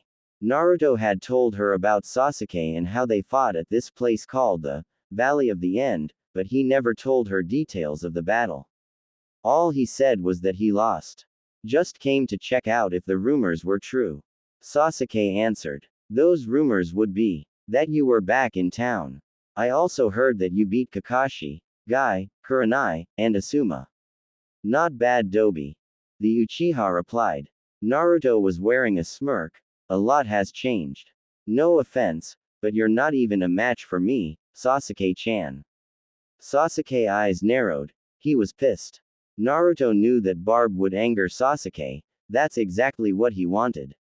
Sasuke calmed down. Your girlfriend is very attractive. Getting her is probably the only thing you did right, Dobi. Naruto was getting pissed. He knew what Sasuke was doing because he was doing the same thing. I never knew you liked girls, Sasuke-chan. I mean, you always rejected your fangirls. I always thought you played for the other team. Konohamaru and Yumi could feel the tension between the two. They knew that the two were about to explode. Yumi decided to grab Naruto's arm and drag him to the hotel. Naruto-kun, let's go. Naruto nodded and decided to walk off. Sasuke spoke. Getting saved by his girl, that's what I expected of you, Dobi. Naruto stopped immediately. He was now officially pissed. He was not going to let this slide. He turned to face Sasuke against Yumi's protest. You know, Sasuke, I don't like fighting with words. I'd rather use my fist. Sasuke smirked. He had gotten what he wanted. There is a training area about a mile from here. We could do a lot of talking there if you'd like. Sasuke pointed to Yumi. Bring her too. I want her to see you get your kicked. He then poofed away to the training ground. Naruto looked Konohamaru, who was next to him. Protect her when we get to the training ground. Konohamaru was worried for Naruto. He knew that Sasuke was probably the strongest in the village. Naruto-Nisan, I don't think you should fight Sasuke. And why shouldn't I? Naruto asked. Because he's going to be the Rokudaime, the teen stated. Naruto became even angrier after that revelation. He just kept thinking about how it was unfair that Sasuke got everything. He had to work hard to get anything and everything seems to just fall in Sasuke's lap. Sasuke was number 1 in school. Sasuke had the affection of the girl he once cared deeply for. Sasuke was personally trained by their Junin instructor while he was left to rot. Now it seems that Sasuke was going to live the dream, which he wished, deep down, he could live. It was just so unfair. He looked at Konohamaru. Well, I guess you will get to see that my power is on the level of a cage. Meet me there. Naruto poofed to training ground 7. Sasuke was standing in the middle of the clearing. Naruto and Sasuke were staring at each other intently. The power that was radiating off of them was similar to when Orochimaru and Sandaime were fighting. They just stood there looking at each other for 2 minutes. Konohamaru had arrived with Yumi. They were a distance away. Kakashi and those who were at the barbecue shack had felt the immense power and came to check it out. They all landed next to Konohamaru. The Anbu squad came when they felt Sasuke and an unfamiliar power. They surround Naruto. Sasuke spoke to the Anbu squad, "Stand down." A man with a bear mask spoke, "Sasuke-sama, we have a duty to take in anyone who acts against a shinobi of the leaf. I said to stand down. Don't get involved no matter what happens." He said this while looking at Naruto the whole time. The Anbu squad decided to watch the fight. Tsunade and Jiraiya walked up next to the small group that consisted of ninjas. "What is going on here?" Tsunade asked. "Naruto Nisan is about to kick Sasuke's."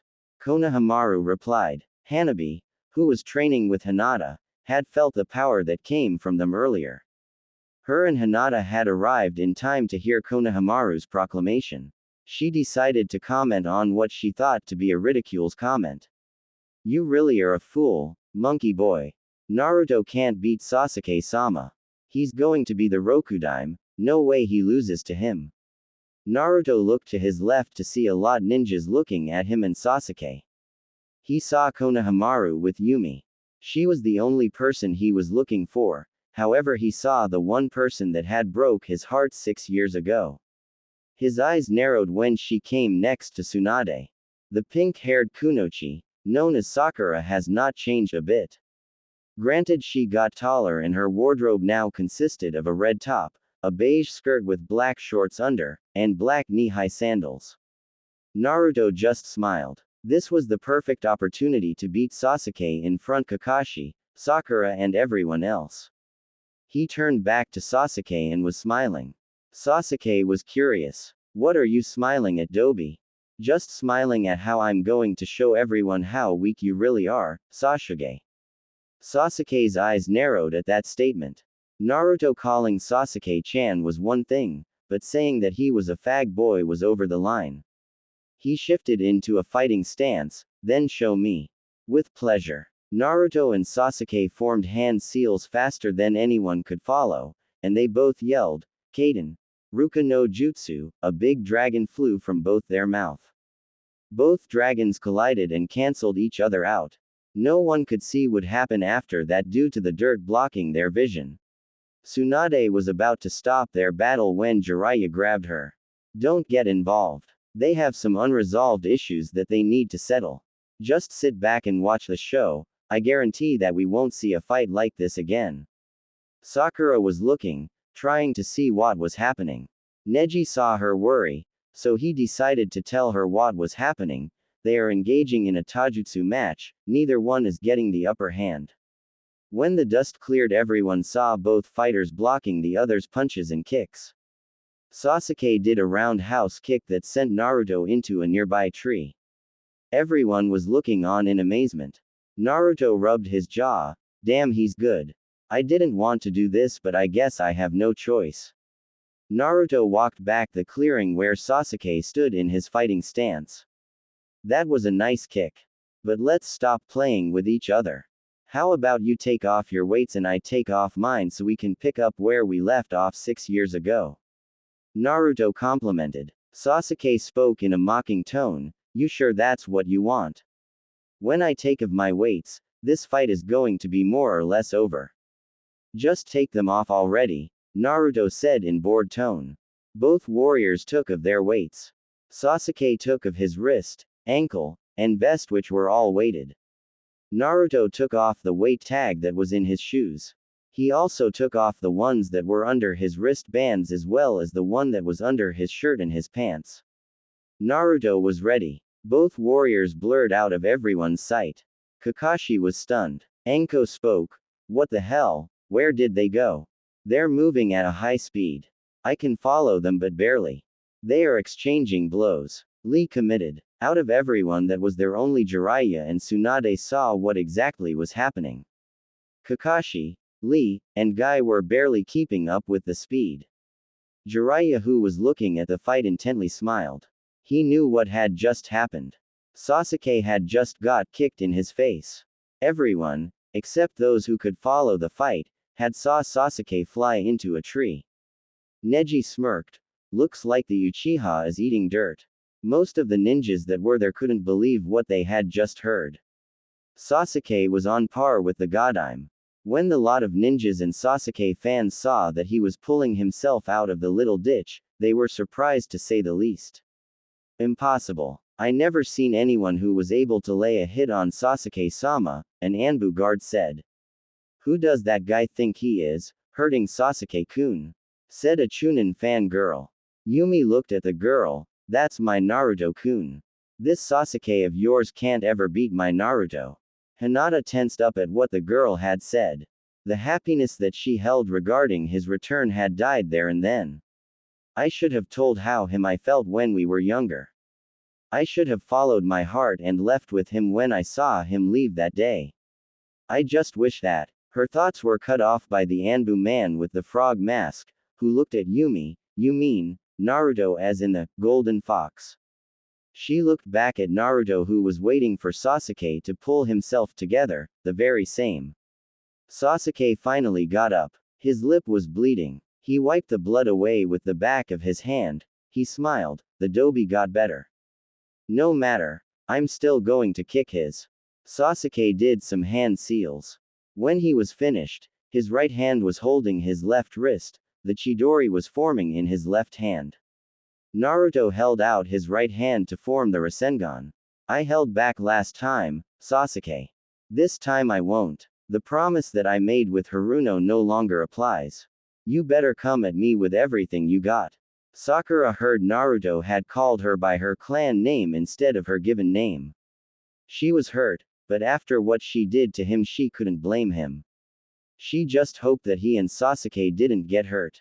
She looked at Yumi, who had earlier told a Chunin that her Naruto-kun wouldn't lose to Sasuke. She wondered if this girl was Naruto's girlfriend. Sasuke knew that Naruto was serious. He always wondered why Naruto held back, and now he had his answer. It was because of Sakura. Sasuke looked at Naruto with a steely gaze. I plan to do just that. They continued to look each other for a second.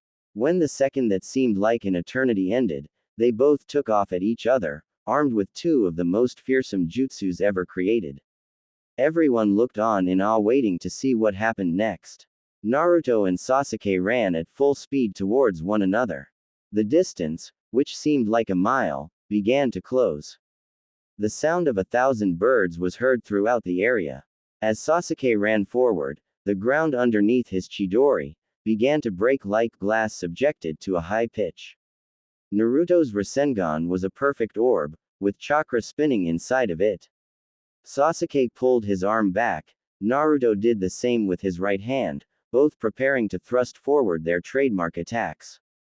Both warriors thrust their arms towards one another, and before the jutsus made contact, they yelled, Rasengan, Chidori. Both jutsus made contact. There was a big flash of light emitted from the jutsus that caused everyone to squint. When the light died down and both figures were visible, everyone saw both warriors trying to overpower the other. Kakashi was looking on in shock, Jiraiya was wearing a grin, and Sakura looked like she was worried. Sakura was about to say something to Kakashi, but before she could, an explosion had occurred. She quickly turned away from the copy nin to see what happened between Naruto and Sasuke. Both warriors were flying back into the direction they came. Naruto did a flip mid-flight to and landed on his feet. He stood as if nothing had happened. Sasuke did the same. Sasuke was furious that his attack didn't work. He had put everything he had, and it was cancelled out. But that wasn't the thing that made him furious. What really pissed him off was that Naruto was standing there as if he was unfazed by his attack at all. Sasuke thought to himself, how the hell can he stand there and act like that didn't faze him? I know he's hurt. The dobi is just acting tough. No matter. I'll prove that I'm stronger. Naruto was a little surprised that his attack was equal ground. But he wasn't that surprised since he didn't put everything he had into it. Naruto thought to himself, I should have pumped more chakra into my Rasengan. He wouldn't be standing there all nonchalant. This is going to be so fun, he has no idea that I'm still holding back. Jiraiya wondered why Naruto didn't pump more into his Rasengan. He knew what Naruto was capable of with that technique, and by no chance should the Chidori should have equaled it in power. He spoke his thoughts, Naruto, why didn't you put more power into the Rasengan? Tsunade looked at Jiraiya, you're telling me that he's not going all out. Jiraiya realized that he spoke out loud. He cursed himself for that. He wanted Naruto to surprise them with what he was holding back. To keep the surprise, the Toad Hermit decided to keep his answer short, no, he is not going all out. Everyone's attention turned to Jiraiya. He could sense that everyone was looking at him, some probably wanted to ask questions. He responded before anyone could question how he knew that Naruto was holding back, don't worry, you will all see in due time. Naruto looked at Sasuke. He smirked. Then he spoke, hey Sasuke, let's take this up a notch. Sasuke gave his infamous smirk, sure, let's do that. Sasuke vanished from sight. Naruto's eyes went wide. He didn't even see where Sasuke went until he felt a kick planted on his chin. Naruto was suspended in mid-air. Sasuke appeared directly behind him. Naruto turned his head slightly to see a smirking Sasuke. From here on out it's all original. The Uchiha stated. Sasuke threw a punch with his left, expecting Naruto to block it. He swung around, making Naruto think he was going to kick with his right leg. He then planted the back of his left hand, which was balled up into a fist into Naruto's face. Naruto was sent hurling to the ground. Sasuke punched him in the stomach with his right hand, and then he followed it with his left. Both punches was followed by Sasuke doing a front flip that landed in Naruto's stomach. Sasuke yelled, Shishi Renden. Sasuke bent his body so he could do a back flip. He smiled as he looked at Naruto. Everyone else looked on. Konohamaru, Yumi, and Tsunade looked on in shock. Everyone else seemed to expect this. Hanabi looked at Konohamaru then laughed. You said he was going to kick whose ahetic, he stood no chance. Konohamaru couldn't say anything. She was right. Naruto was lying before Sasuke beaten. From what he could see, Naruto was passed out. He was hoping that his brother would knock the arrogant Uchiha down a bit. He wasn't the only one. Neji had wanted this too. Jiraiya was cool as a cucumber. He didn't look surprised about what just happened. Jiraiya just smiled. Neji caught on to this. Something wasn't right. He believed the old man knew something. Hinata was hoping that Naruto got back up. No one took notice, but she was glaring at Sasuke. Sasuke stood there triumphant. He began to speak. You have improved Dobi, but I'm still better. Did you really think you were better than me? It's sad your girlfriend had to see this, but you were too weak to do anything. I am your better, know it and understand it. HMPH, the golden fox, more like the beaten kit. Still think of me as the dead last I see. A familiar voice stated. Sasuke's eyes went wide. He looked at Naruto who was in a crater. Naruto turned into a huge rock. Sasuke's eyes narrowed out of anger. Naruto had escaped his Shishi Renden. Everyone looked behind them to see Naruto standing on a tree branch, arms folded, while leaning on the trunk of the tree. He jumped down and landed behind everyone that was gathered. He walked up to Yumi who was happy that he was okay. He smiled at her then spoke. Don't worry, that kick was weak. Anyway, I have to kick everyone's precious Sasuke. Tsunade and Jiraiya laughed at the remark. Neji grinned at it. Lee and Guy's jaw was hanging at what Naruto said. Before Naruto proceeded, he stopped and looked at Hanabi with cold eyes. It seems that you were wrong about me. I think it's time I show everyone that Sasuke isn't so great. Since you said I was pathetic, I will leave you with no doubts about my ability after this battle. Naruto turned to look at Jiraiya with a serious look. Then he smiled. Aro Senin, I think it's time I become the feather, don't you think? Jiraiya nodded with a smile. Do what you want. Just don't embarrass him too much. Not a prob. Naruto stated. He walked until everyone was at least 10 feet behind him. If looks could kill, then Sasuke glare would have killed Naruto. Naruto just kept on smiling. You're probably wondering how I escaped from the technique you stole from Lee.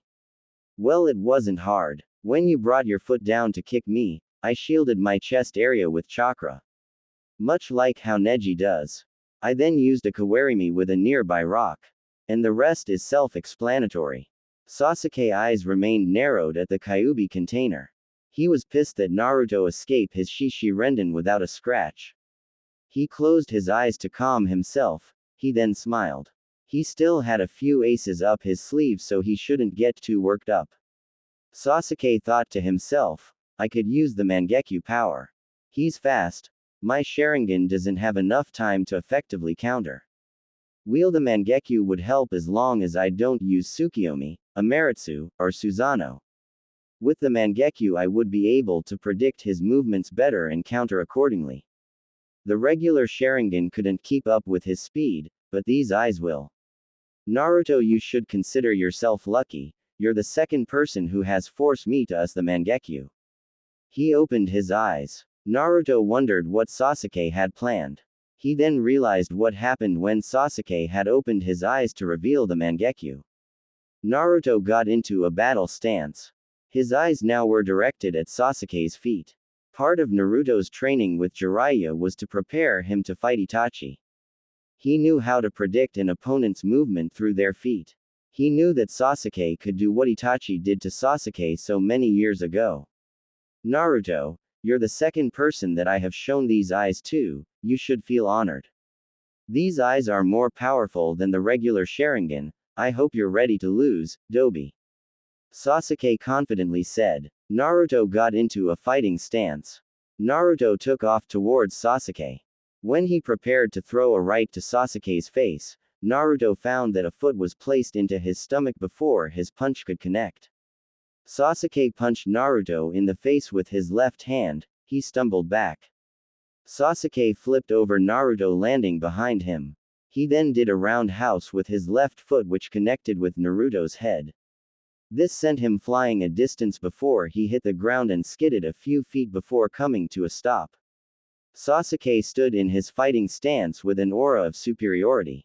Naruto got up. His black short-sleeved shirt looked ragged. Smudges of dirt were plastered on his face. Sasuke had smudges of dirt on his face as well. His black long-sleeve Uchiha shirt was tattered but not as bad as Naruto's. The group of watchers were focused on this high Junin level, cage battle. A voice from behind caught everyone's attention. It seems everyone is here. Right, Akamaru, the dog walking besides the boy with gray jacket, black shirt underneath, black shorts that ended 2 inches above his black sandals. Hinata walked up to pet the white dog. So Naruto is fighting Sasuke. Akamaru smelled their presence. I was surprised when I got back from my mission to hear Akamaru tell me that Naruto was here. Kiba spoke to Hinata. She looked at him while petting Akamaru. Yes, Naruto-kun and Uchiha-san are fighting. Hinata turned her head to look at Naruto.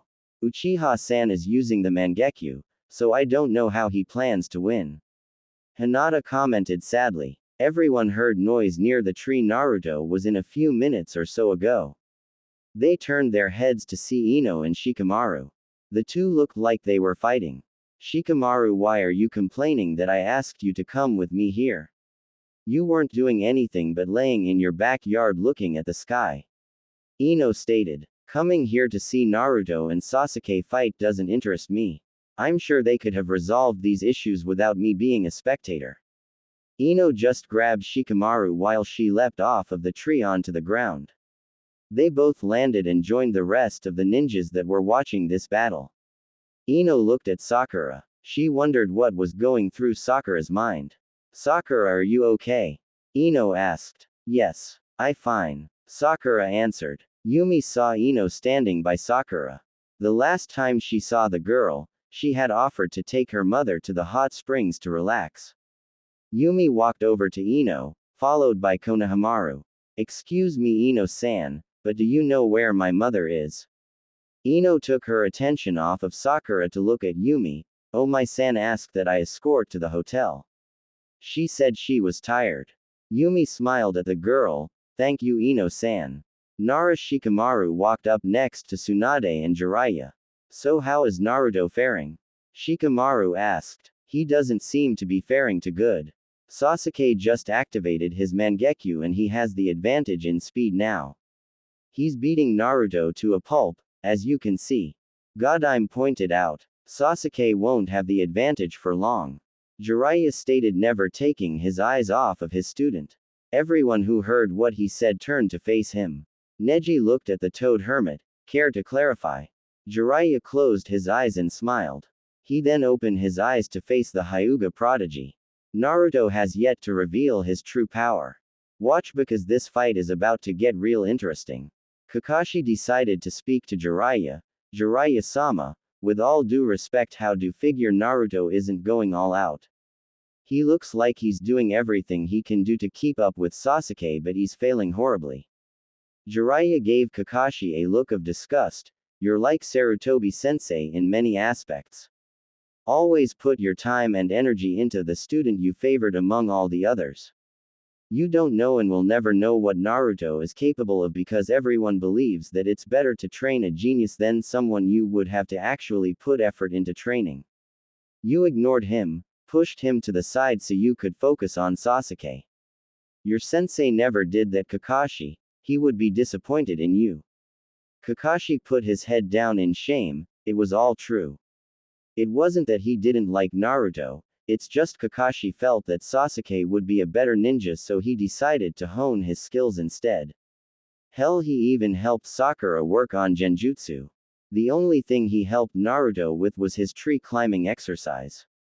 He taught Sasuke Chidori, his prized technique. Sakura couldn't believe what she heard Jiraiya accuse Kakashi of.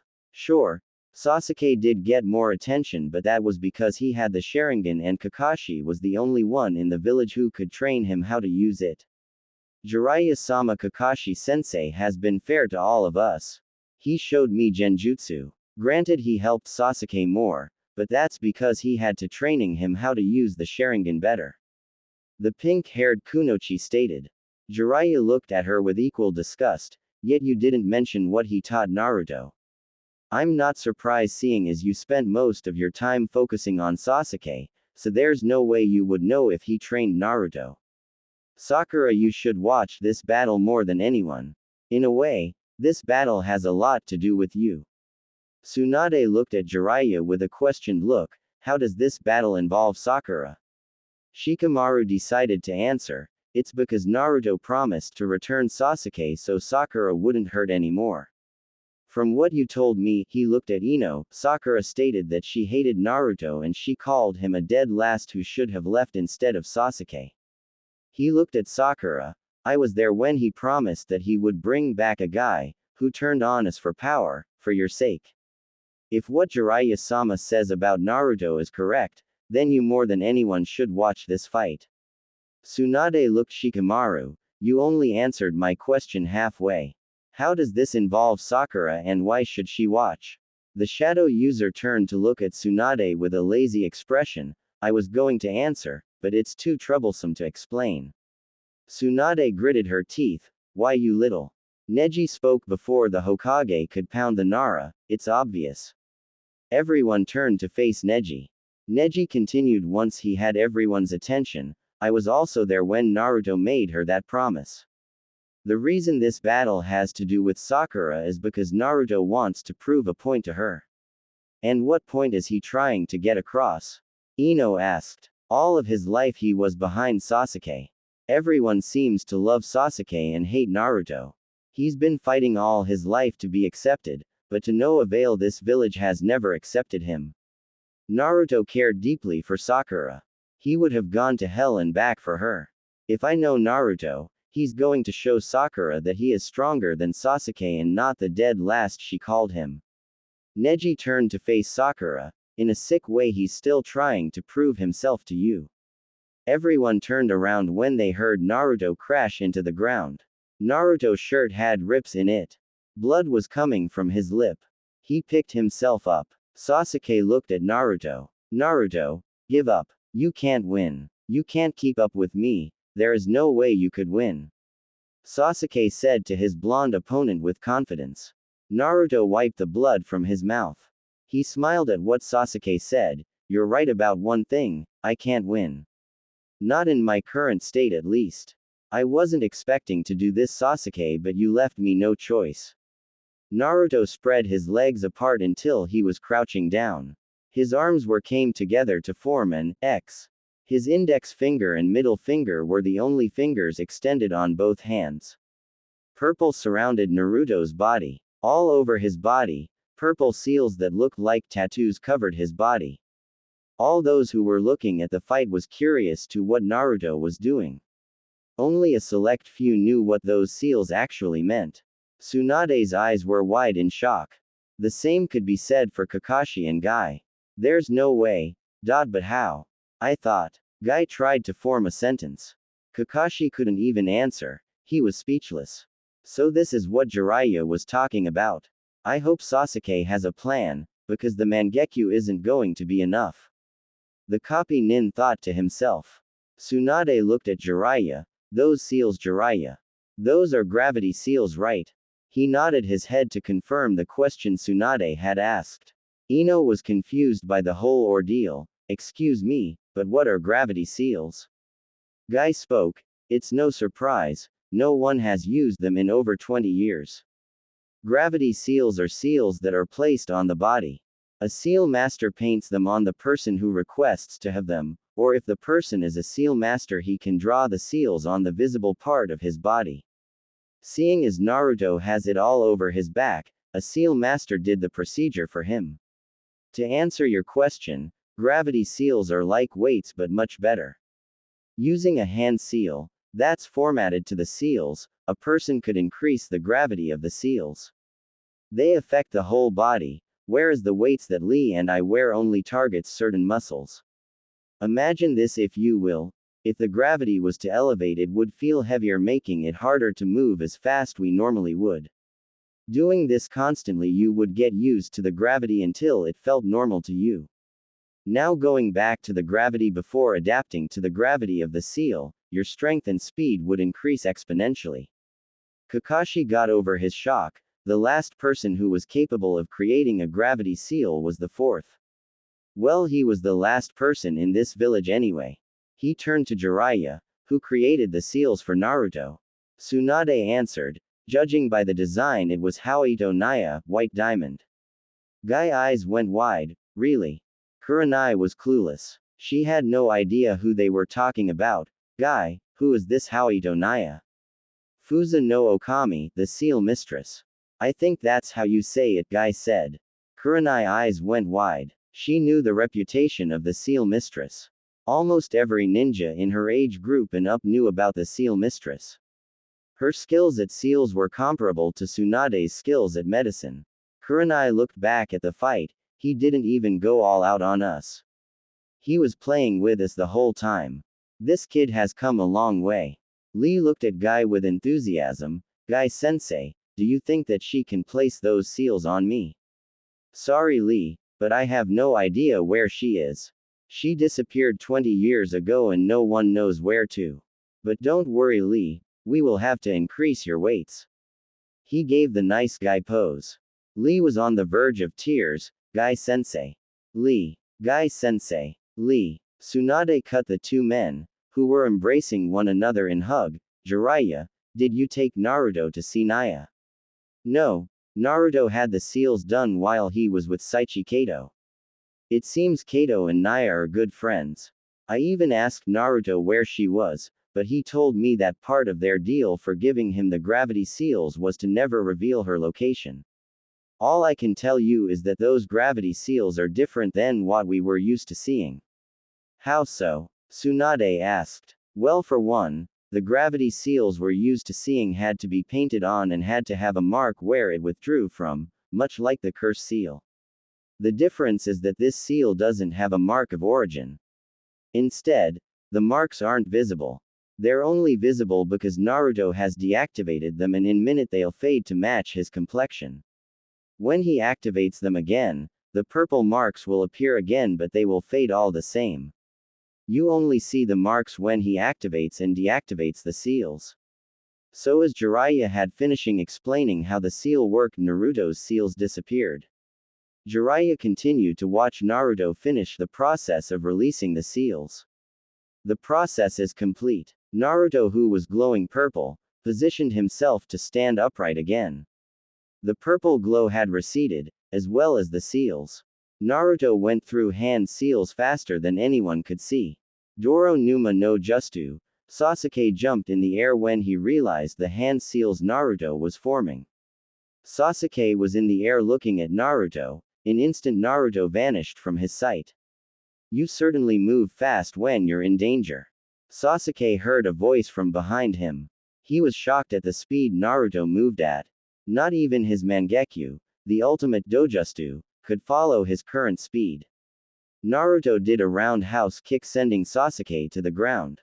Sasuke landed only to be kicked in his back. He skid to a stop face first. Sasuke picked himself up off of the ground. Naruto charged at the Uchiha. Sasuke blocked the first punch, but was unsuccessful blocking the next 7. He was lifted in the air by an uppercut, landing on his back. Sasuke got up again. This time his eyes showed how enraged he was. He calmed down, then spoke, "So you're using a seal now to increase your powers? It won't matter, I will still beat you. I am using a seal, but it doesn't give me power. The seals you saw on me were gravity seals. They were activated when we were fighting earlier. I deactivated them because I couldn't keep up with your speed with them on. Just think of them as training weights, but only better," Naruto clarified. Sasuke's eyes opened more than usual. "Then you mean to tell me that?" Naruto grinned. "Correct. This here is my true speed and power. No curse seal, no alternative power source, no blood limit, no nothing. It's all me." Sasuke couldn't believe that the Dobi surpassed him. His speed was nothing short of amazing, but he would never admit that to Naruto. Sasuke had one option, but he knew that it would be taxing on his chakra. He hated to admit to himself, but Naruto had outclassed him. Damn, how did this happen? I defeated Itachi and Orochimaru, and now Naruto stands before me stronger than them both. I have to use it. Susanoo will give me the power and the speed to match him. Sasuke smiled a genuine smile at Naruto. Why should I be mad? He did this fair and square. I hate to say it, Dobi, but you've earned it. Let's see if he'll go for this. Put it on, Naruto, Sasuke said with no malice or hate. Put what on? I have no idea what you're talking about. Naruto knew what Sasuke was talking about, but why did he ask him to do this? Naruto put on the headband. We did fight as equals back then. We shall do so again now, so please put the headband on. I know you have it, Sasuke stated. It was true. Naruto had the headband in his kunai pouch. Naruto smiled at Sasuke. I guess it's appropriate that I wear a headband illustrating that I no longer hold ideals of the leaf. I don't know why you're asking me to do this. He proceeds to wrap Sasuke's headband around his head.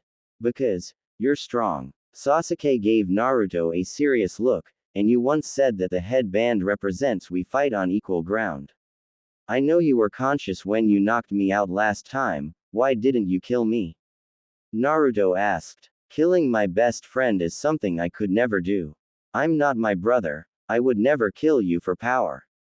Sasuke answered truthfully. Naruto became enraged. Best friend? What best friend you know? Shoves a Chidori through his best friend's chest, huh? All of the spectators couldn't believe what they just heard, especially Kakashi and Sakura. Kakashi couldn't believe because he taught Sasuke the move to protect his friends, and Sakura couldn't believe that Sasuke would do that to Naruto. But she couldn't be mad, since what she did was no better. It may not have been physically painful, but it was all the same to Naruto. Naruto calmed himself, and then continued, you know, Kakashi did teach something that I am grateful to have learned. He taught me what a friend is, even if he never was really a friend to me. He once said to us, in the ninja world, those who break the rules are scum, that's true. But those abandon their friends are worse than scum. Sasuke, you are scum, along with Kakashi and Sakura. I thought of you all as friends, but I doubt the feeling was mutual. You have no idea what it is to be a friend, Sasuke. I really hope that things were different between us, but as they stand there is nothing left for us but to fight. Taking a fighting stand, he smiled at Sasuke, don't hold back. Sasuke was still smiling, I don't intend to. Sasuke's Mangekyo started to glow red. A strange aura, the color of the ocean, surrounded his body. Naruto smiled as he felt the aura coming off of Sasuke. Sasuke was smiling too, he was finally able to go all out. He hadn't done so since his bout with Itachi. Jiraiya looked at Tsunade, he shoved a Chidori through Naruto's chest. I'm guessing you didn't know until now. The fox must have healed him before he came back to the village. His words echoed so only her ears could hear. Yes, it seems so. Tsunade's eyes were glued on the two fighters on the battlefield while answering. Yumi hadn't noticed Jiraiya there. She walked up to him, hello Ero Sennin, how have you been? Jiraiya was cursing Naruto for rubbing off on her in his head. I'm fine. So Yumi, Tsunade told me that your mother was here. Where is she now? She's at the hotel. Ero Sennin, stay away from my mother. I know what you have in mind. She glared at the pervert. Putting his hands in his defense. No, it's nothing like that. It's just that we had good time talking last time I seen her, that's all. Jiraiya thought to himself, plus she gave some good ideas for my last book. I got to pick her brain for more ideas, that book was my best seller. With a look of worry, Yumi looked at Jiraiya. Jiraiya, that guy is glowing, do you think that Naruto will be okay? Naruto Nisan is going to be fine. You see his speed, it's on a whole new level. He's going to be fine, Yumi Nichan. Konohamaru assured the worried girl. Sasuke could feel the power coursing through his veins. The power he felt was unreal. Sasuke looked at both of his hand, both had the ocean color aura around it. The Uchiha looked back at Naruto, and then in a split second he vanished. He appeared directly behind Naruto, he aimed a kick with right leg for the right side of Naruto's head. The kick never connected. Naruto blocked with his right arm. He then pivoted 180 degrees to plant his left fist in Sasuke's gut, this was blocked. Naruto threw right to Sasuke's face, he barely blocked it. The kick that followed wasn't blocked, he took the hit in his face. This sent him up in the air, but he backflipped to land. Naruto vanished from everyone's sight, except Sasuke and a few others. He knew Naruto was about 10 yards to the left him. He caught him performing seals, and then he stopped. Sasuke knew by the seals Naruto had formed he was going to fire water bullets at him. Sweden. Kiritama no Jutsu, were the words that Naruto whispered to himself when water, in the form of bullets, shot out of his mouth. All of the projectiles were aiming for Sasuke. Sasuke jumped in the air to avoid the bullets of water that impacted the area ground where he once stood. The only Uchiha clan member went through hand seals of his own. Kaden. Hosenka no Jutsu, the fireballs were on their way to Naruto. Before they made contact, Mizu no Tate, after shouted out his technique, his body was encapsulated with water. The fireballs died out as soon as they hit Naruto's water. Sasuke landed back on the ground, the blue aura was still surrounding his body.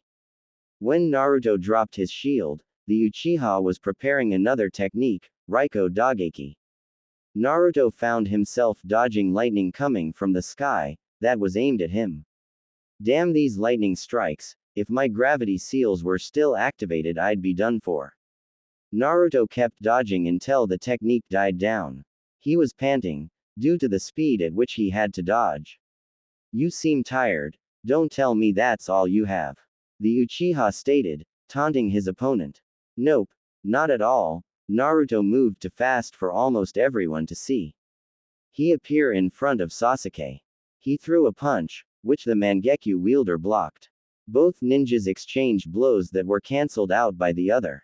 This continued for 2 more minutes until Naruto started to notice something. Is it just me, or is Sasuke slowing down? As realization dawned on Naruto, he realized what was happening. This technique he's using to enhance his speed and power uses up a whole lot of chakra. That's why every blow that I countered was aimed at areas to knock me out. He's trying to finish it. He knows that my speed and power is my own, so when his technique dies out he won't be able to keep up. Sorry Sasuke, but I figured out how this technique operates. You won't be winning today. Naruto tilted his head to the left to avoid a punch.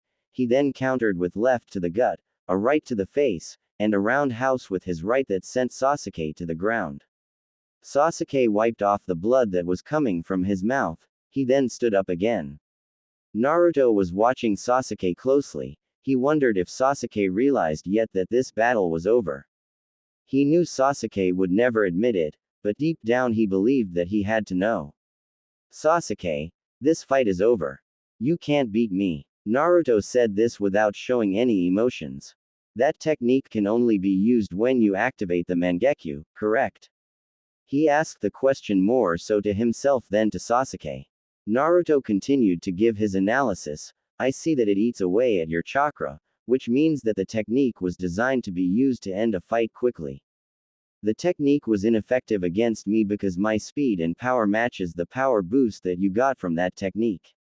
But unlike your technique, which seems to be fizzling out as we speak, my natural attributes won't fade. The blue aura covering Sasuke began to fade until it was completely gone. The Mangekyu Sharingan disappeared, revealing his onyx eyes. Sasuke knew that if he didn't think of something fast then this fight was over. What should I do?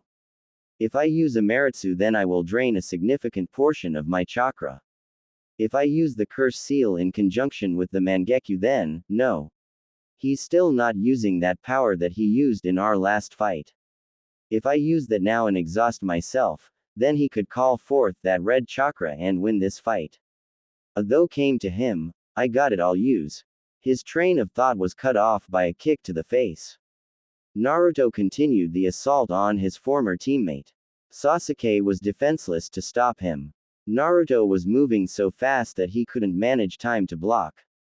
Naruto was picking the Uchiha apart. The most people in the crowd couldn't believe what they were seeing. Sasuke, who was in line to be the next Rokudime, was getting beat senseless.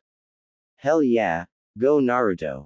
Kick that pompous Uchihas. Kiba shouted pumping his fist. Rubbing his ears, Shikamaru tried to recover from Kiba's loud cheers. Kiba, could you be any louder? Naruto is winning, it's pointless yelling. Come on Shikamaru, you can't tell me you're not enjoying this. Kiba said this while having his hand around the shadow user. Shikamaru broke free of the embrace. He then shrugged, I'm only here because Ino felt 2 immense chakras. I was actually watching the sun set, but the sun is a setting and it looks like I won't be doing what I intend to do. Why didn't you just tell her you didn't feel like coming? Neji asked. It would have been so goddamn troublesome to argue with Ino. She would have kept nagging until I said yes. So to avoid her arguing I decided to come. She's more troublesome than my mom. Ino had overheard what Shikamaru had said. She was not happy to say the least. She balled her fist and planted it into Shikamaru's head. He was now face first in the dirt. Shikamaru, how dare you call me a nag? If you weren't such a lazy person no one would have to force you to do things. Another thing, how dare you? Shikamaru rolled on his back to look at the setting sun. Note to self, keep your mouth shut, it's less troublesome in the long run.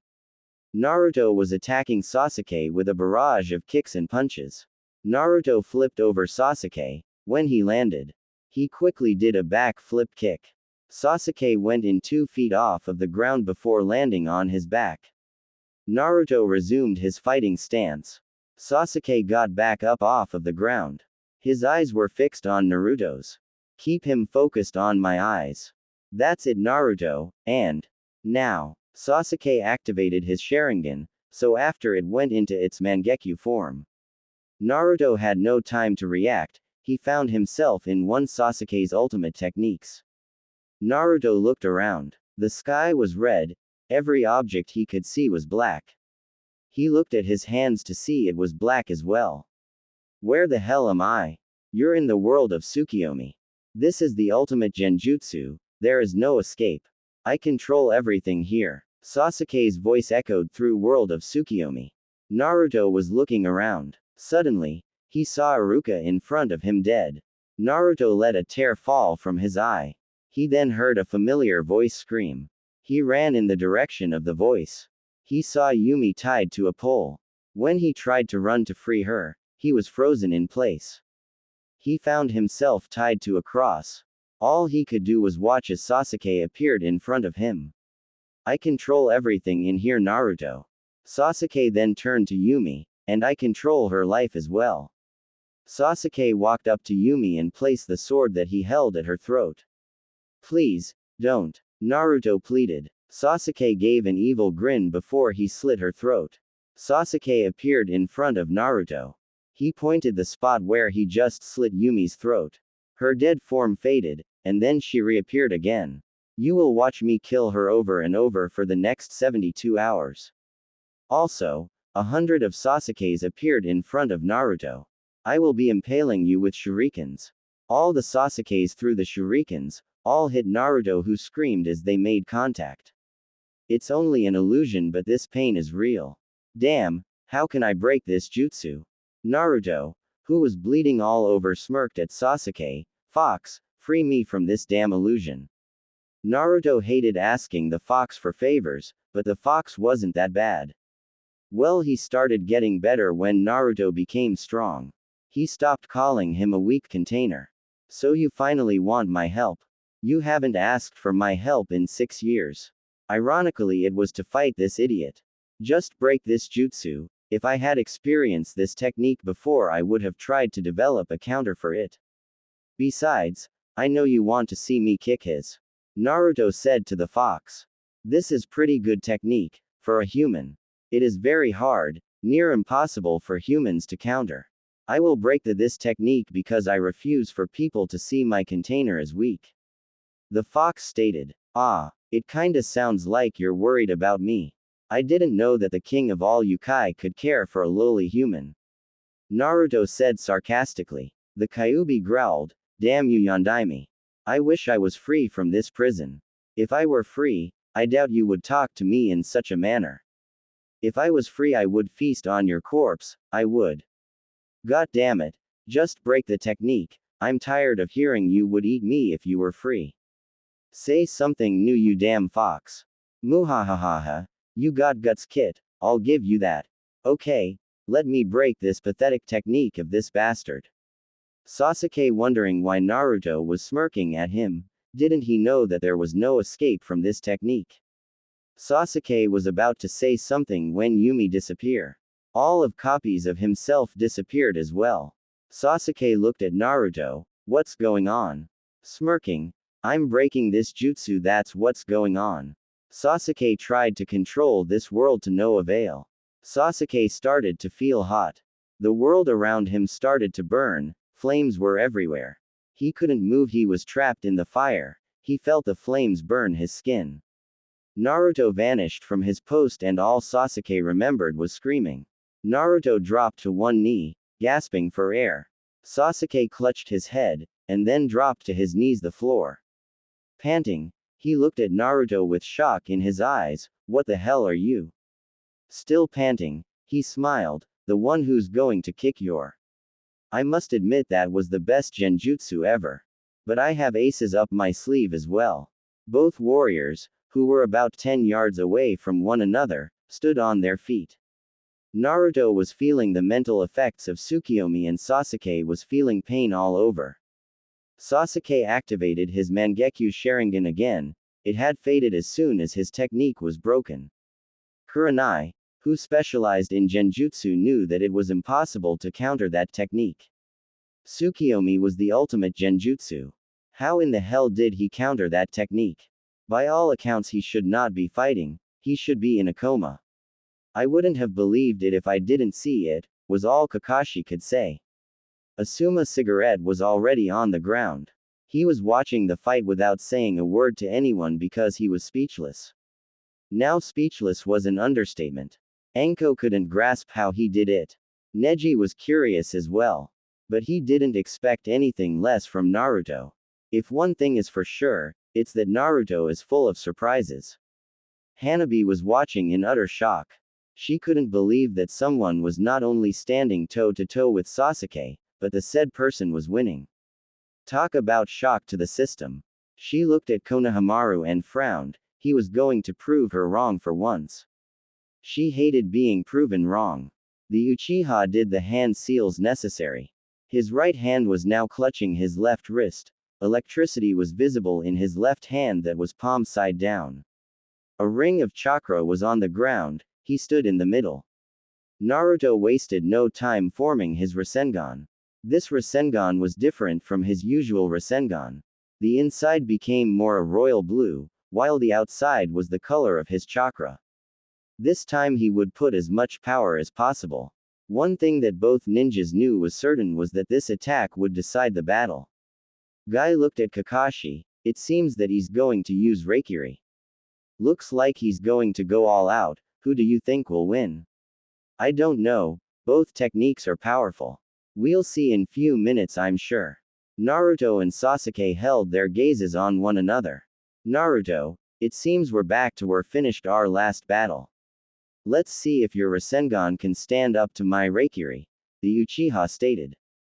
This ends now, Sasuke. It's time we settle the score, he said in a serious manner. Both warriors took off. They were running toward the end of the battle. Sasuke and Naruto were closing the distance that separated them. When they finally got within reaching distance, they readied their techniques to make contact. Naruto and Sasuke looked in each other's eyes. Odama Rasengan. Reikiri. Both techniques collided. Everything went white. The whiteness enveloped the landscape, taking the vision of all who were looking at the fight. When the light died down, there was a crater where both fighters had collided.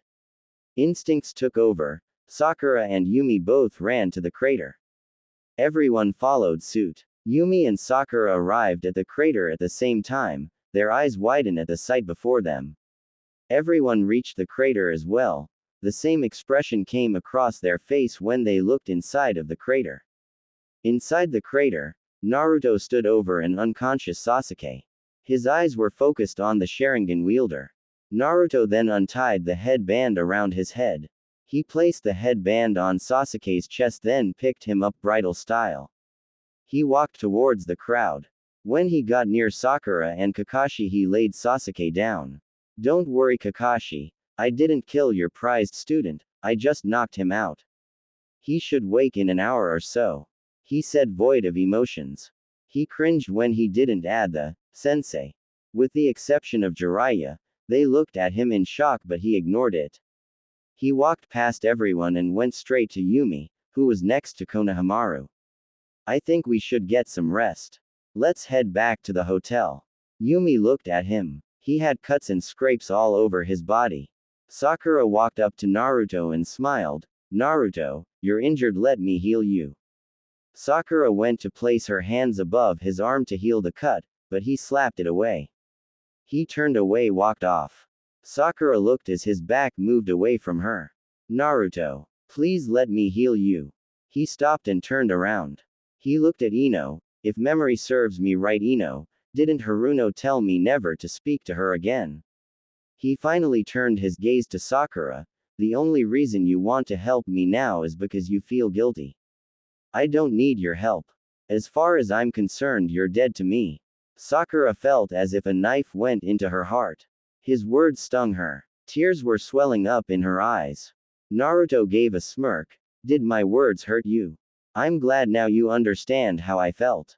Sakura, you're pathetic. Tears slid down her cheek. Naruto, we were friends, why would you say such a hurtful thing? He spoke once more. Sakura, let's get one thing straight, you and I were never friends. I only had a few people that I could call friends in this village. You treated me badly whenever I tried to be friends with you. Whenever Sasuke and I argued, you would take his side. I did everything I could to prove that I was worthy of your friendship. I even protected you and this village from Gaara. Still everyone hated me. If it wasn't for me, he pointed at Tsunade, she wouldn't be Hokage of this village. Hell, if wasn't for me, he pointed at Kakashi, Zabuza would have killed him. He paused for a second. Sakura, don't ever speak to me again. Maybe I should have let Gaara kill you, since you're so pathetic. Quote. Kakashi came to her defense. Naruto, that's enough. You've gone too far. Naruto glared at the man with the mask. It's just like Hatake to protect his two precious students. I don't see how this involves you, so stay out of this scum. Kakashi gritted his teeth under his mask. Naruto smiled knowing he got a rise out him. What, did I say something that pissed of the great Hatake off? It must have been when I called you scum. Don't get mad, I call it like I see it. How do you figure that I'm scum, Naruto? He asked in a normal calm facade. You consider people who abandoning their friends and comrades are scum, right? I guess it goes without saying.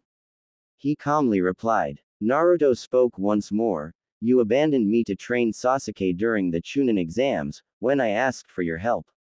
You taught him and Sakura, but whenever I asked for your help you would say that my chakra control was horrible. Not once did you recommend something that would help gain better chakra control. How does it feel to have your best student beaten by the one you considered to be your worst? He looked at the Anbu members and the Chunin and Junin fangirls. This is the guy you worship. Is this your Rokudaime? He couldn't even beat me and you expect him to protect the village. The Anbu members and the fangirl Kunoichis were fuming.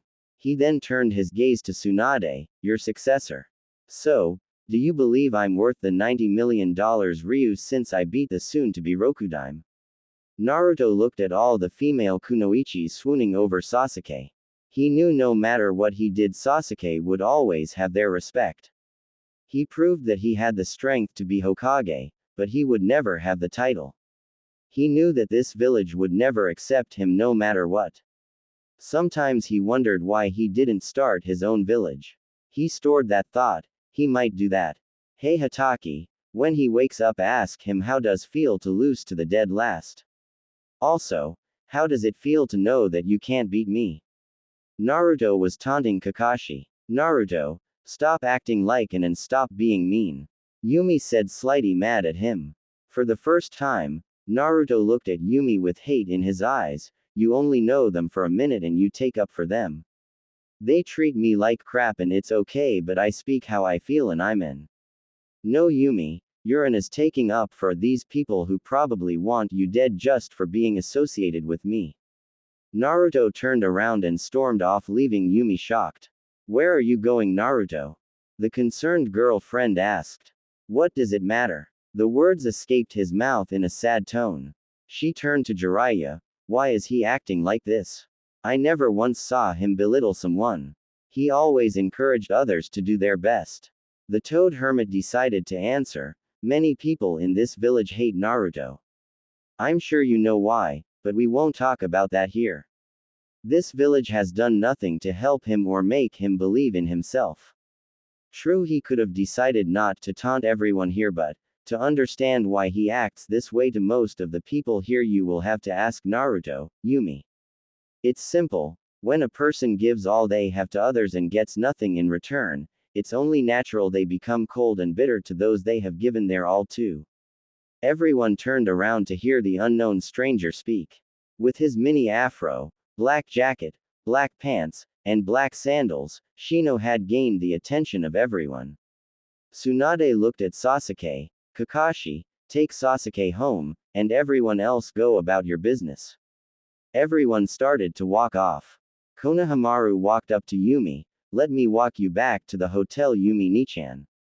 Don't worry, Naruto Nisan is going to be okay. Yumi looked up and smiled. I'm sure he will.